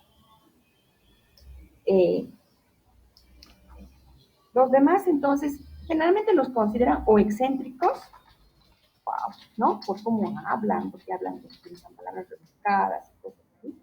Es el tipo de persona diferente de todo lo que uno, ay no, es así, misterioso, ¿no? Y como les decía, raro o extraño. O sea, no es así como que el esquizoide es un poquito rarito, pero bueno, se le entiende. Este realmente es extraño, ¿ya? Se sienten demasiado ansiosos. Ellos sí, cuando están con otras personas, se aíslan, se apartan, ¿ya? Incluso con las personas con las que han pasado su vida, o sea, se van alejando de ellos, eh, parecen distraídos, parecen incapaces de centrarse en algo, divagan mucho, pasan de un tema a otro. Recuerdo una muchachita, o sea, porque no lo voy a presentar en estudio de caso, pero acá lo comento. Recuerdo una muchachita que me decía, eh, yo hablo conmigo misma por chat. Wow, ¿cómo es eso? ¿Acaso se puede crear un chat con una misma? Y ella me decía, ¿sí? ¿Cómo? A ver, ahorita vamos a crear un chat entre usted y yo por WhatsApp. Perfecto, lo creamos. Me elimina. Me dice, ve, ya tengo un chat conmigo mismo. ¿Y cómo es tu chat contigo mismo? Hola, digamos, vamos a poner, no sé, María, ¿no? Hola María, y la respuesta, hola, ¿cómo estás? ¿Qué estás haciendo? Y así. Entonces, raro, esquizotípico porque va a dar lugar, posteriormente podría dar lugar a una esquizofrenia, a una, a una, ¿no? A un trastorno, que es lo más grave, la esquizofrenia. Entonces, les pongo ese ejemplo para que entiendan ya las cosas raras que pueden ser capaces de hacer. Las emociones que muestran pueden ser completamente inadecuadas, ¿no? O sea, de pronto como que se ría carcajadas, por ejemplo, en un velorio, ¿no? O de pronto, qué sé yo, alguna vez, pues hay un caso de un joven que le mandó una tarjeta el día de la madre a su mamá, y en la tarjeta decía, para alguien que ha sido como una madre para mí. O sea, tan loco de entender como, ¿no? Realmente es loco. ¿Ya? Entonces, presentan creencias raras, ¿sí? Son ese tipo de personas que te dicen, yo veo el futuro, yo no sé, como que tengo premoniciones, ¿no? Que yo me comunico telepáticamente, yo he leído tus pensamientos, ¿no? Algunos tienen percepciones extrañas, se muestran demasiado suspicaces en relación a las intenciones de los demás, es lo que llamamos rasgos paranoides, piensan que la gente les está mirando, les va a hacer algo, y pues se pueden convertir, como les digo, en esquizofrenia. Es la raicita que va a llevar a la esquizofrenia, porque van a, ya aparecen estas ideas delirantes. Esta niña del chat consigo misma me decía que cuando se miraba al espejo, ¿no? En el espejo, no, primero me dijo que tenía un amigo íntimo, que era el único que la entendía. Y en alguna otra sesión me salió que el amigo íntimo era la imagen en el espejo. Entonces ya está pasando de esquizotípica a esquizofrénica, ¿no? Entonces es un caminito, ¿ya? Hay alucinaciones, ¿no? Cree que alguien le acompaña, son los tipos de personas que pueden estar ya viendo objetos terroríficos. Un joven que atendí en el Colegio España cuando era psicóloga, me decía, bueno, entró al gabinete psicológico, se desabrochó la camisa, el uniforme escolar, y me mostró el estómago y tenía tajos. Y le digo, ¿por qué te has cortado? Y me dice, yo no me he cortado, me ha cortado el Elías. ¿Y quién es el Elías? Es el enano que viene y que me corta cuando estoy durmiendo. ¿Y con qué te corta? Con los CDs. Y me los destroza mis CDs. Pues evidentemente ya estamos entrando a un plano de conductas prepsicóticas o preesquizofrénicas, pero empiezan ahí, en el trastorno esquizotípico. ¿Ya? Si bien estoy atendiendo este consultorio no en gran cantidad, pero sí podría que mis esquizoides lleguen a este nivel, sobre todo si son adolescentes. Entonces, eso es lo que protejo en mi trabajo psicoterapéutico, del que vamos a hablar enseguida. ¿Estoy bien con el tiempo? Sí, creo que estoy bien con el tiempo, me voy a apresurar. Muy bien. Entonces, Million va a definir al trastorno esquizotípico como un patrón dominante de deficiencias sociales e interpersonales. ¿Ya? Entonces, las capacidades de relación van a ser prácticamente nulas o mínimas. ¿Ya? Y ahí está el cuadrito. Entonces, ahí tienen todo lo que les acabo de explicar. No tienen amigos íntimos, padecen de ansiedad social todo el tiempo, ¿no? Y están desarrollando todas estas fenomenologías que ya son de orden prepsicótico. Bien, y Y vamos a ver el último, que son, que les había dicho, dentro de los trastornos propios del neurodesarrollo, está la hiperactividad y varias en el DSM, pero de esto, de los trastornos propios del neurodesarrollo, el que me interesa es el espectro autista o Asperger, que lamentablemente este me está llegando en mis preadolescentes y sé que muchos colegas que trabajan con niños están recibiendo ya bastantes niños a los cuales están diagnosticando con autismo de alto funcionamiento o Asperger, ¿ya? Entonces, también dentro de los trastornos del neurodesarrollo, porque evidentemente está afectándose la parte cognitiva, neurológica, lo que está en juego, yo estoy recibiendo en mis preadolescentes, ¿ya? Entonces, es ese preadolescente que presenta esa deficiencia en la comunicación social también, ¿ya? Pero así como tenemos en este caso Leonardo DiCaprio interpretando en una película a un adolescente con Asperger, ¿verdad? Se llama Asperger o espectro autista, es lo mismo, aunque algunos digan que no, pues es lo mismo, es espectro autista. Y hay escalas con las cuales nosotros vamos a medir el nivel de Asperger, entonces, o el nivel de autismo, mejor dicho. Hay autismos graves, graves, ya, con deterioros cognitivos graves, y hay Asperger o autismo de alto funcionamiento que se pueden integrar, pero bueno, se destacan, ¿no? Por sus patrones de movimiento, sus gestos, sus rituales de saludo. Entonces, es bastante importante poder diagnosticar eso en el consultorio. Muy bien. Como tengo simplemente creo que media hora, ahora sí voy a trabajar al estudio de casos. Aquí tengo la tarjetita que representa al centro de terapia donde yo trabajo. Se llama Rutherford, Centro de Terapia de Pareja y Familia, y ya saben que trabajamos desde el modelo sistémico relacional con familias. Y aunque se trabaje con adultos, también se hace el abordaje familiar, pero desde el discurso del adulto, de manera individual. Vamos a ver aquí dos estudios de caso. Pero antes de ver los estudios de caso, quiero mostrarles este cuadrito, ¿ya? Que es mi cuadro de atención de casos.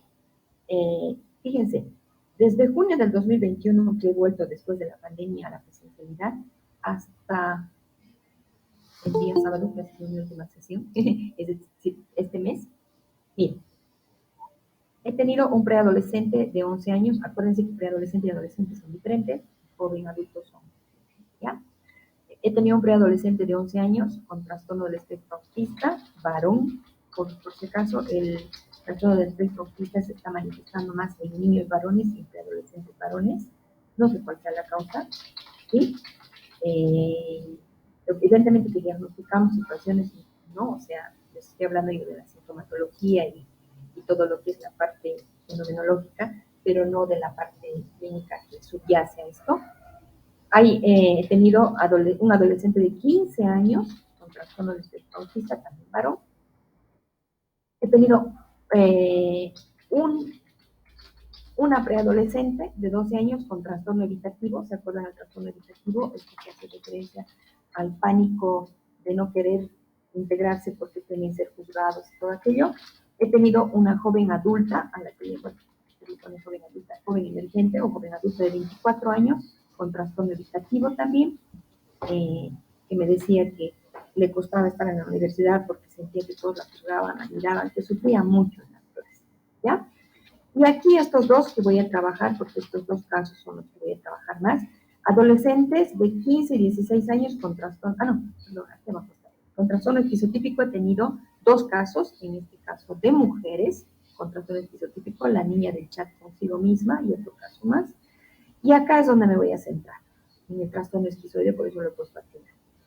Adolescentes de 14 años, uno, 16 años, otro, y 16 años, otro. He puesto una barrita que separa para diferenciar que son tres casos de varones. Y una muchacha, un adolescente de 17, otro adolescente de 17 y otro adolescente también de 17, 18, 19, mujeres. Entonces, por igual, adolescentes, varones y mujeres con trastorno esquizoide. Sin embargo, en el caso o sea, acá lo raro es, fíjense, el autismo viene más del lado del varón, el trastorno esquizoide está más en los casos que yo he atendido. Yo no estoy haciendo un estudio en otras situaciones, estoy hablando de mi experiencia de consultorio. He tenido por igual adolescentes con trastorno esquizoide, pero jóvenes adultos con trastorno esquizoide he tenido más. 4 casos de 21, 22 y 22 años, 28 años, y un varón de 25 años, que es el caso más grave que voy a trabajar. Muy bien. Aquí tengo entonces mis casitos. Trastorno esquizoide en adolescente. En este caso vamos a hablar de mi solitaria, a la que le llamo así, de 18 años.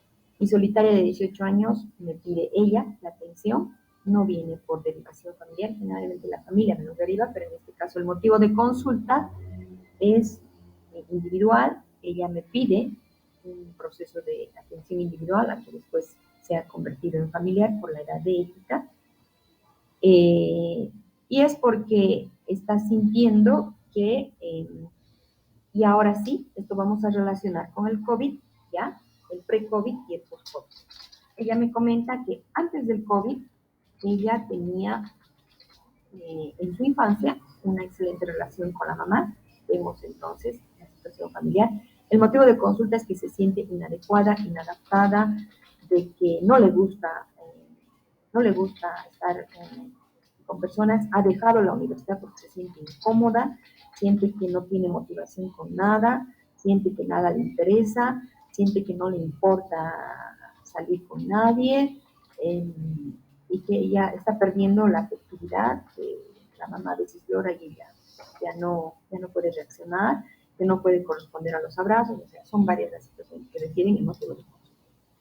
La situación familiar es de que ella, siendo niña, fue abandonada por el padre, la criaba la madre, pero la madre la crió en un tipo de apego ansioso, que nosotros llamamos en psicología, es decir, la madre era sobreprotectora y entonces no se soltaba de ella, y entonces ella de niña no tenía ningún tipo de rasgo esquizoide, al contrario, tenía un tipo de trastorno más dependiente, no la dejaba la mamá para nada, no quería ni soltarla, tanto que la mamá tuvo que dejar de trabajar para cuidarla y se hacían mantener con los abuelos.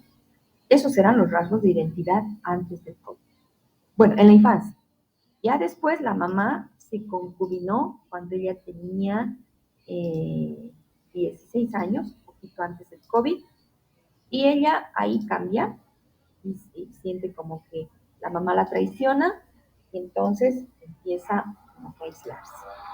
Y ya, con el COVID, pues ella siente furor, indignación, porque sale bachiller virtualmente, como muchos de ustedes, ¿verdad? Y empieza a darse cuenta que cada vez disfruta más de su soledad, ya no se conecta virtualmente mostrando la cara por pantalla, siempre se cierra cuando los profesores le piden dar la cara y ya pone pretextos, ¿no? Entonces ya empieza a desarrollar ahí, a cambiar del trastorno dependiente, fíjense, a un tipo de trastorno esquizoide, ¿no?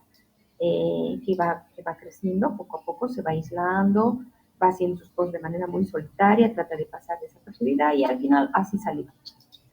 Termina el bachillerato y se encuentra en que ya tiene que iniciar la universidad y su mamá le habla, una tía que siempre se mete en su vida, y le dicen estudia tal cosa y ella va y se inscribe. Pero resulta que ingresando a esa carrera, a duras penas puede sostener un semestre porque se da cuenta de dos cosas. Uno, de que no es la carrera que ella desea, que no sabe lo que desea, y que, segundo, le pone muy ansiosa tanta gente por ejemplo a las asignaturas, ¿no? Le pone ansiosa tener tanto alumnado alrededor, que le pidan participar, le pone ansiosa que se acerquen las personas y le pidan ser sus amigos. O sea, no es que tiene miedo al juicio, al contrario, sino que ella se aburre, se estresa, se fatiga y empieza a desarrollar síntomas psicosomáticos como dolores de cabeza, dolor en la columnita, que es algo que pasa mucho en las personas con trastorno esquizoide, ¿no? Dolores musculares, o como que ganas de vomitar, náuseas, me dice ella. Y entonces lo que hace es salirse de tanto en tanto del curso, ir al baño, tratar de demostrar lo más posible, volver, pero como no quiere tampoco pasar, llamar mucho la atención y quiere pasar desapercibida, entonces no sabe cómo hacer. Al final termina dejando la carrera y así es cuando me busca. En este momento ella está sin hacer nada en su casa, ¿no? Ya no quiere compartir con la mamá ha tenido un bebé, a duras penas se acerca al bebé, eh, siente que no le importa nada, ha establecido una relación virtual con un chico y no sabe cómo terminar porque el chico le pide salir y ella no quiere salir. Y entonces ya estamos hablando de un post-COVID, ¿no? Donde ya hay exigencias de tener que ir y socializar y hacer cosas y ella no quiere, no quiere, tiene pánico, tiene miedo y está trabajando conmigo. Ahí es donde integró a la mamá y ahora estoy también desarrollando un campo de trabajo clínico con la mamá para volver a restablecer el vínculo, ya no enfermo, porque era un vínculo enfermo, porque era dependiente, tratar de establecer un vínculo estable, que ella asuma un duelo por haber, por la mamá que se ha casado y ha vuelto a ser su familia, y que ella pueda salir de este trastorno esquizoide y que pueda haber opciones para ella de volver a recuperar la parte afectiva. Lamentablemente, el trastorno esquizoide lo que impacta es lo afectivo, ¿ya? Es como que se enfría lo afectivo, pero no es porque sea la mala jóvenes, es porque realmente lo que está ocurriendo es que en el fondo hay un sentimiento de desmerecimiento, creer que uno no merece mucho, no merece mucho y entonces, como no merece mucho, se conforma con poco. Entonces, ella se compra pocas cositas, no es alguien que alguna vez que salió con un par de amigas, o sea, va por tiendas, o sea, ella le asombra que tengan tanto, o si fue a una casa a visitar, le asombraba que su amiga tenga tanta ropa, tanto maquillaje, y aquella dice que se conforma con dos, tres cositas, y también da en la misma proporción. O sea, no sale diario, a duras penas cuando va a salir, es como que ella me dice, me reciclo, me preparo para tener que salir y soporto apenas un ritmo. Esa es mi solitaria, adolescente. Ahora, perdón, antes de que pase al siguiente caso, con ella tengo mucha esperanza de trabajo, porque justamente, como decíamos hace rato, como su personalidad todavía no está formada, todavía está terminando de formar sus lóbulos frontales, la parte cognitiva, y entonces aprovecho esto como recurso para yo poder trabajar. Imposible que en esta conferencia yo pueda hablarles del trabajo de intervención, porque es el caso por caso y es bastante complicado. ¿Ya? Ese es el caso. Vámonos con el segundo, también de personalidad esquizoide, que han visto cuántos casos. Fíjense, vamos a volver un poquito atrás antes de este. Fíjense, tenemos 3 más 3, 6, 7, 8, 9, 10, 11 casos, fíjense, de trastorno esquizoide que estoy atendiendo desde el año pasado. En un año, 11 casos jóvenes es mucho para algo que antes no existía, es demasiado. Estamos hablando de riesgos aún así. ¿Ya? Vamos a ver el segundo caso. En este le puse el nombre de lobo estepario. Yo no sé si ustedes han leído el libro de Hermann Hesse, Lobo estepario. Es muy doloroso leer ese libro. Es la historia de un hombre que no es feliz porque no sabe cómo adecuarse, cómo integrarse al mundo social. Le duele todo, le cuesta amar, le cuesta recibir, se trata a sí mismo como un miserable. Y entonces, pues, he definido con este concepto a mi paciente, yo lo idolatro, siento mucho cariño por él y me esfuerzo lo más que pueda porque lamentablemente como ya tiene 25 años, ya es una personalidad esquizoide. O sea, ya no puedo modificar esto, entenderlo como un trastorno simplemente. O sea, es hacerle a él asumir que es esto y con esto tratar de vivir lo mejor posible. El motivo de consulta, los papás. Ya cuando está a nivel de personalidad, se ha quedado en su zona de confort, él está tan contento y tan tranquilo, bueno, no contento porque no son felices los esquizoides, no conocen la felicidad, no saben cómo es eso. Está acomodado en su zona de confort, en su casita, en su cuartito, ¿no? Vienen los papás, papá y mamá, mayores los dos, y me dicen, estamos preocupadísimos, la primera sesión vienen solos, me dicen, estamos preocupadísimos porque tenemos un hijo, no pregunté, lamentablemente, la edad, y me dicen, mi hijo se ha encerrado, ahora está en su cuarto, ya ha dejado 2 carreras, no quiere que le metamos a una privada porque según él es un gasto extremado, no quiere que le compremos un auto porque la familia es de mucho recurso económico, porque según él es absurdo tener que presumir autos y cosas cuando se puede desplazar en trupis y está cambiando, y se está encerrando y se está aislando. Y bien, ese es el motivo de consulta. La segunda sesión vienen con él, callado, solo escucha, y bueno, voy indagando la situación familiar. Viene de una familia muy numerosa en hermanos, él es el sexto hijo, padres comerciantes que han progresado económicamente a un nivel bastante elevado, no profesionales, o sea, padres de provincia que emigraron a la ciudad y que generando negocios pues han generado bastante ingreso. Prácticamente los padres toda su infancia se la han pasado trabajando y lo han delegado a los hermanos mayores. Los hermanos mayores lo han ignorado, los 4 mayores, y los 3 mayores, y los 2 últimos ejercían violencia con él, lo molestaban, lo fastidiaban, en fin. Entonces, él tiene una historia de infancia en la que, según los padres, era un niño alegre, feliz, pegado a ellos.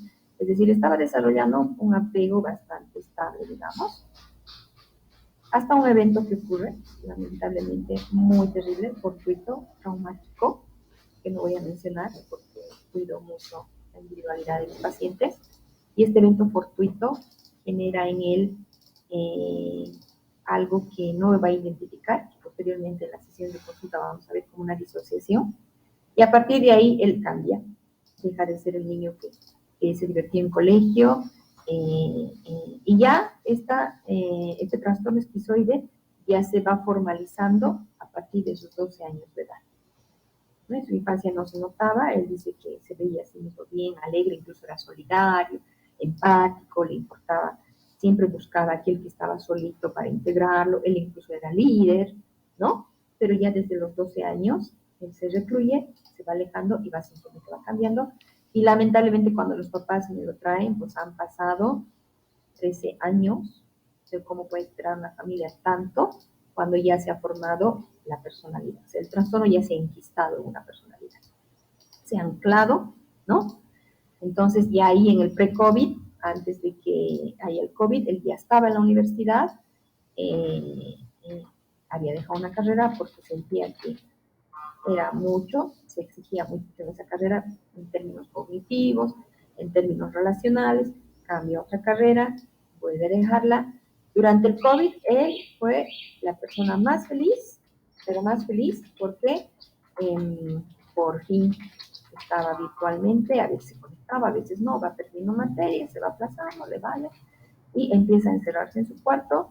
Y los padres, en lugar de cuestionar o observando, son pasivos los padres, además pasan poco en la casa, los hermanos ya 3 se han casado, y los otros pues con ellos es indiferente la relación, entonces empieza a encerrarse en el cuarto y le empiezan a pasar la comida, su cuarto se vuelve un caos, ¿no? Va incapacitándose cada vez más. Él nunca ha estado en redes de juegos, como muchos jóvenes, muchos de ustedes posiblemente de manera normal, para compensar la ausencia de relación. Mi hijo ha estado hasta las 2, 3 de la mañana, creo que jugando por red, por la desesperación de no poder reunirse con sus amigos, pero él no, él tranquilo con sus cosas, ¿no? Con sus intereses muy propios. Y ya de manera definitiva, al retorno del post-COVID, empieza a haber en él esa ansiedad y esa desesperación, porque ahora tiene que volver a la U, los papás lo están presionando, ya tiene 25, y él me dice que quiere ser un vinguera, es decir, que quiere ser una persona de esas que viven en las calles, ¿no? Ahí botados, que viven por aquí, por allá, que no le interesa nada, que no quiere tener propiedades, que no quiere que nadie lo quiera, que él tampoco quiere querer, que alguna vez que ha tenido una enamorada, le ha terminado la chica porque lo ha sentido muy frío, muy distante, pero él sufre porque él dice que sí la amó y que le echó ganas, pero que lamentablemente no fue un esfuerzo valorado por él. Pues hoy en día estoy con él trabajando a duras penas porque lamentablemente cuando hay personalidad es muy complicado. ¿Que se puede? Sí, pero jamás como en la adolescencia. Muy bien, hasta aquí entonces dejo de compartir. Ay, no sé dónde estamos, me he perdido. Ahí estamos. Ahora sí, perdón, me han dado este tiempo para exponer y creo que he tratado de, ¿no? Para que ahora pasemos al ciclo de preguntas. Claro que sí, Liz. Caso alguien tenga una pregunta, puede activar su micrófono o escribirlo en el chat del Meet. Y en breve estaré pasando el link de asistencia.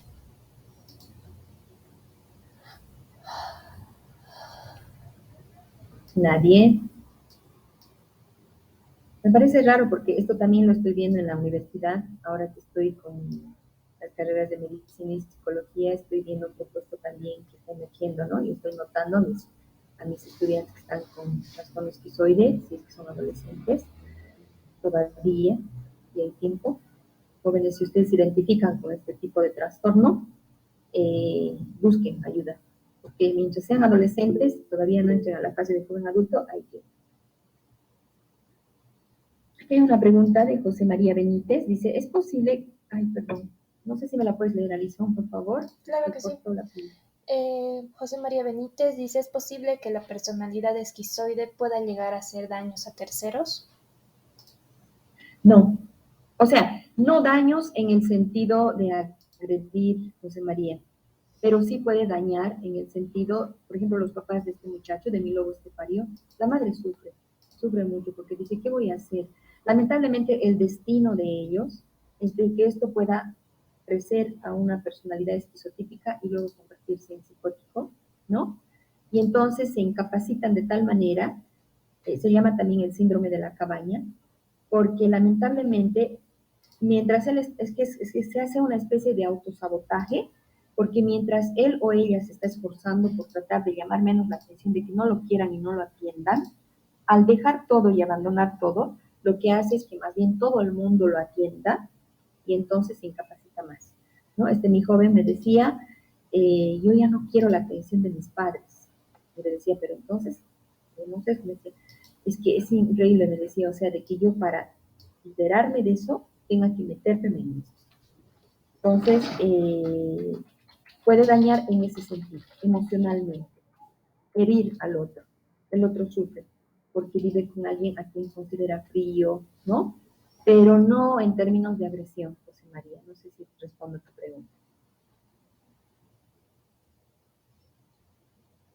Muchas Tengo, gracias, creo que Lisa. hay otra Sí, pregunta, ¿no? Denis Mildred dice, después de haber tenido COVID me comenzó a dar miedo a la muerte. Sé que tengo la responsabilidad de superarlo, pues como futura médico debo enfrentarlo. ¿Alguna Alison, no te recomendación? escucho. Perdón. ¿Ahora ¿No sí? puedes leer otra vez? ¿Ahora sí me escucha? Dice. Sí, ahora sí. Dice, después de haber tenido COVID me comenzó a dar miedo a la muerte. Sé que tengo responsabilidad de superarlo, pues como futura médico debo enfrentarlo. ¿Alguna recomendación? Sí, ¿quién me escribe? Denis Mildred Santiago. Denis. Eh, Miedo a la muerte. El trastorno esquizoide, el trastorno esquizotípico y el trastorno habitativo no tienen miedo a la muerte. Al contrario, el esquizoide, Denis, quiere morirse todos los días. ¿Sí? Le pesa tanto vivir, le cuesta tanto levantarse, ¿verdad? Sufrir el día a día, que lo único que desea es, me quiero morir. En el caso tuyo, el miedo a morir es un rasgo que corresponde al tipo de trastorno obsesivo. Es sano, está bien, que se pueden hacer muchas cosas, si quieres me buscas y trabajamos juntos, o si quieres puedes buscar a alguien, pero todo lo que tiene que ver con el miedo a la muerte es neurológico, obsesivo, ¿ya? No tiene nada que ver con el trastorno esquizoide específico o evitativo. El esquizoide se quiere morir todos los días. No sé si hay alguna otra pregunta. No sé si he respondido, Denise, a la pregunta. En todo caso, me tranquilizo. Denise sería, en todo caso, Mildred Santiago, no Denise. Denise, no, Denise. Sí. No te preocupes, Denise. ¿Sí? No sé si hay Dice, alguna una consulta. pregunta. Esto del Sí. trastorno esquizoide y sus características, ¿Qué sería lo más relevante para diferenciarlo, digamos, de un cuadro de depresión? Porque tengo entendido que también cuando una persona tiene depresión, hay algunas personas que, como usted acaba de mencionar, hay días que no quieren ni levantarse de la cama, eh, también no sé, no le tienen un sentido, no encuentran un sentido para enfrentar el día a día, ¿no? Entonces, ¿cómo lo podríamos diferenciar? El trastorno depresivo puede estar en lo que va a ser el camino a una personalidad neurótica, obsesiva, histérica, que son las neurosis, o puede estar en estas personalidades de trastorno, en esto que va a dar lugar a la personalidad de trastorno esquizofrénico. Pero es diferente, o sea, es diferente. Hay que diferenciar en un proceso clínico. O sea, la respuesta que te puedo dar no es general. Para nosotros los psicólogos todo es individual. Yo tengo que diferenciar cuando alguien viene con depresión. ¿Qué tipo de depresión es? ¿Es una depresión que tiene un carácter más neurótico? ¿Sí? ¿O es una depresión que tiene un carácter esquizoide, esquizotípico? ¿Ya? Y según eso, trabajar. Por eso les decía, es tan complicado, ahora que están creciendo mucho los pseudoterapeutas, no es cuestión de un coaching o una consejería, es un trabajo clínico que requiere una depuración muy precisa del diagnóstico para que yo pueda intervenir. No es que estás deprimido y anda y que te medique el psiquiatra, o estás deprimido y no tiene que ver con eso. Primero tengo que hacer mi diagnóstico. Es una depresión que está enmarcada en un posible trastorno que va a dar lugar a una personalidad neurótica, o ya está dentro de la personalidad neurótica, es otra manera de entenderlo. Y si es una depresión que está enmarcada en un posible trastorno que podría llegar a ser posteriormente una personalidad esquizoide, un trastorno esquizoide, va a ser diferente. ¿Ya? Entonces, me estás haciendo una pregunta complejísima, Alisa. Okay. No sé Muchas gracias, Liz. si confundí más, no sé. Derma Suni dice, durante la cuarentena yo solo estuve en mi habitación y salía muy poco, pero después del confinamiento me cuesta mucho relacionarme con las demás personas. ¿Alguna recomendación? Sí. Derma, si el asunto es, digamos, si va más por la línea evitativa o esquizoide. Si tu miedo a interactuar en este momento es porque tienes miedo al juicio social y todas estas cosas, que te acuerdas del trastorno evitativo, o es porque te has acomodado y te ha gustado tanto el refugiarte en ti y en tus actividades, y ahora como que te está costando, te está estresando mucho interactuar con las personas, y entonces sí estaríamos hablando del inicio de un trastorno esquizoide, que si tú tienes menos de 21 años, inclusive menos de 25 años, ya, no puedes trabajar. Por eso soy especialista con adolescentes, porque se puede hacer tanto, puede ser mucho. Mucha gente no quiere trabajar con adolescentes, es muy difícil. Pero para mí es muy lindo. Y si encuentro como trastorno, antes de que se convierta en personalidad, excelente. Entonces, si te está pasando eso, Derma, hay que diferenciar, ¿no? Si es más con eso, como te digo, con que te juzguen, te critiquen y estás en juego, entonces es más evitativo. Pero si estamos viendo que es más, ay, no es que me estrés, es que me angustia, es que quiero estar, quiero volver a mi casa, ay, me cansa, me fatiga, van a crecer los síntomas, y entonces no hay que permitir. Ya hay que buscar apoyo. Te sugiero psicoterapéutico. Por favor, no busques todavía psiquiatra, porque hay que trabajar primero cómo va esto. No sé si respondo, querida Derma, y gracias por la confianza y por la pregunta. Nos indica que sí, muchas gracias. Sí, sí. No hay más preguntas, explótenme. Es preocupante lo que está pasando, ¿verdad? Lo estoy viendo en mis Sí. estudiantes también, como les digo, y observo, y digo, este trastornito. La macana es que el trastorno esquizoide, si no lo trabajamos en el momento, se va a volver esquizotípico, y ya después se hace psicosis. Entonces, sí se puede vivir siendo esquizoide. Hay cosas muy maravillosas que tiene ser esquizoide. El esquizoide es la persona más honesta, decodifica perfectamente bien las situaciones, y tal vez por eso es que no puede ser hipócrita y entonces prefiere no integrarse. Tiene sus partes positivas el ser esquizoide, cuando ya lo eres, ¿sí? Sabe disfrutar, sabe gestionar su soledad, puede crear relaciones con mucha cautela. Es importante que diga a la persona a la que quiere o con la que le interesa crear una relación lo que le está pasando y puede ajustarse en eso, amar eso que tiene, porque tiene muchas cosas maravillosas que no siempre se dice, a veces se dice todo lo negativo. No es fría, no es indiferente, por favor, nunca acusen a un esquizoide, no es eso lo que está en juego, lo que está en juego es miedo, mucho miedo a querer, mucho miedo a no poder dar o a que se le pide demasiado porque se fatiga mucho. Pero que puede hacerlo, lo puede hacer. ¿Ya? Entonces, en ese sentido, sí se puede, ¿ya? Si uno está ya anclado como esquizoide, parar, quedarse así, vivir así, aceptarse así y vivir el día a día. Yo siempre les digo a mis esquizoides que la política del esquizoide es la del alcohólico. Solo por hoy no beberé, dice el alcohólico. El esquizoide dice, solo por hoy voy a sobrevivir. Ya, y trata de hacerlo. Y cuando disfruta de algo, lo disfruta en intensidad, pero es cortita, ¿no? Porque después vuelves a hacer así. No sé si hay más preguntitas. Qué poquitos han entrado, qué pena. Es que la idea era de que sea por YouTube, pero bueno. No. Si no, no hay más preguntas.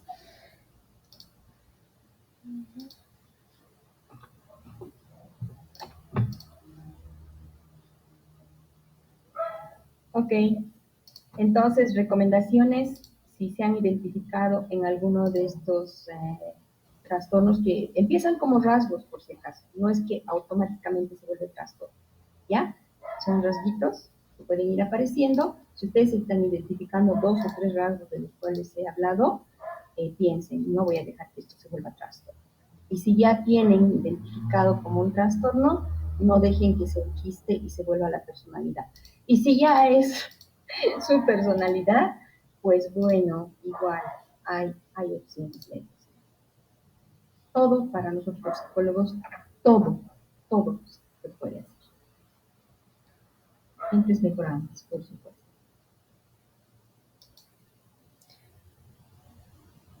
Bueno, ya no hay más preguntas en el chat. Entonces, muchas gracias, licenciada Nilce Jimena Vargas Pérez, por tan brillante ponencia. Considero que todos aquí presentes hemos aprendido bastante, me incluyo. Hay muchas cosas que no sabía y muchas gracias por toda esta información, por brindarnos sus conocimientos y su experiencia en los casos que también nos ha relatado. De parte de Sexuf Cochabamba, también un agradecimiento por haber aceptado nuestra invitación, ¿no?, a dar esta ponencia, que consideramos que también es muy importante que las personas, los estudiantes estén al tanto y vean, ¿no?, que sí existen, ¿no?, estos problemas y están muy latentes actualmente después del COVID, ¿no? Muchas gracias Sí. por esta ponencia. Gracias, Alison. O sea, no se olviden que esto es un tipo de trastornos que están post pandemia, que se han ido terminando la pandemia, y entonces, pues, no podemos permitir que esto siga creciendo, ¿no? Lamentablemente, como sociedad, a veces no estamos tomando conciencia de esto.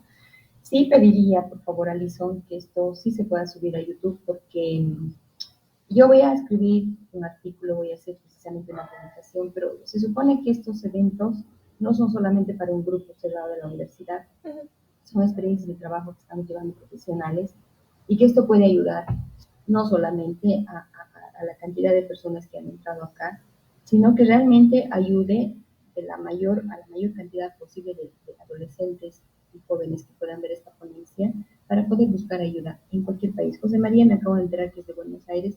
Qué lindo, José María, gracias por entrar.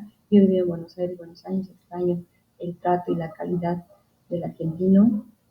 Gracias, che, José María. Y bueno, y que pueda llegar, Alison, porque esto es, no creo que sea esto algo que me está pasando a mí en el consultorio en Cochabamba. Estoy casi segura de que esto está pasando a nivel mundial. O sea, ya los psicólogos de niños están asustándose con el crecimiento de autismo, que más o menos tiene los mismos rasgos que van a llevar posteriormente.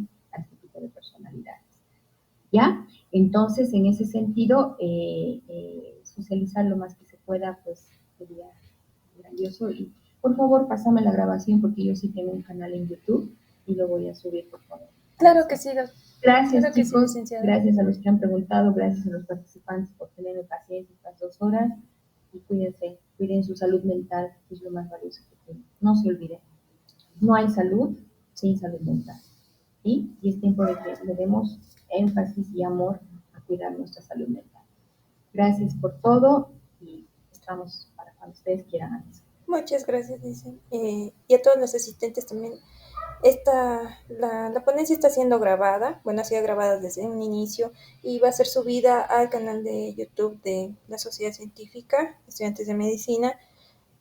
Por el grupo de WhatsApp se les va a compartir lo que es el link y así también de igual manera se la voy a compartir, dicen, Por favor, para sí. que puedan Para que lo visualizarlo escuchen. nuevamente, ¿no? Sí, sí. Ok. Gracias, que les vaya muy bien entonces. Yo me despido. Muchas Cuídense gracias. muchísimo. Hasta luego. Hasta luego.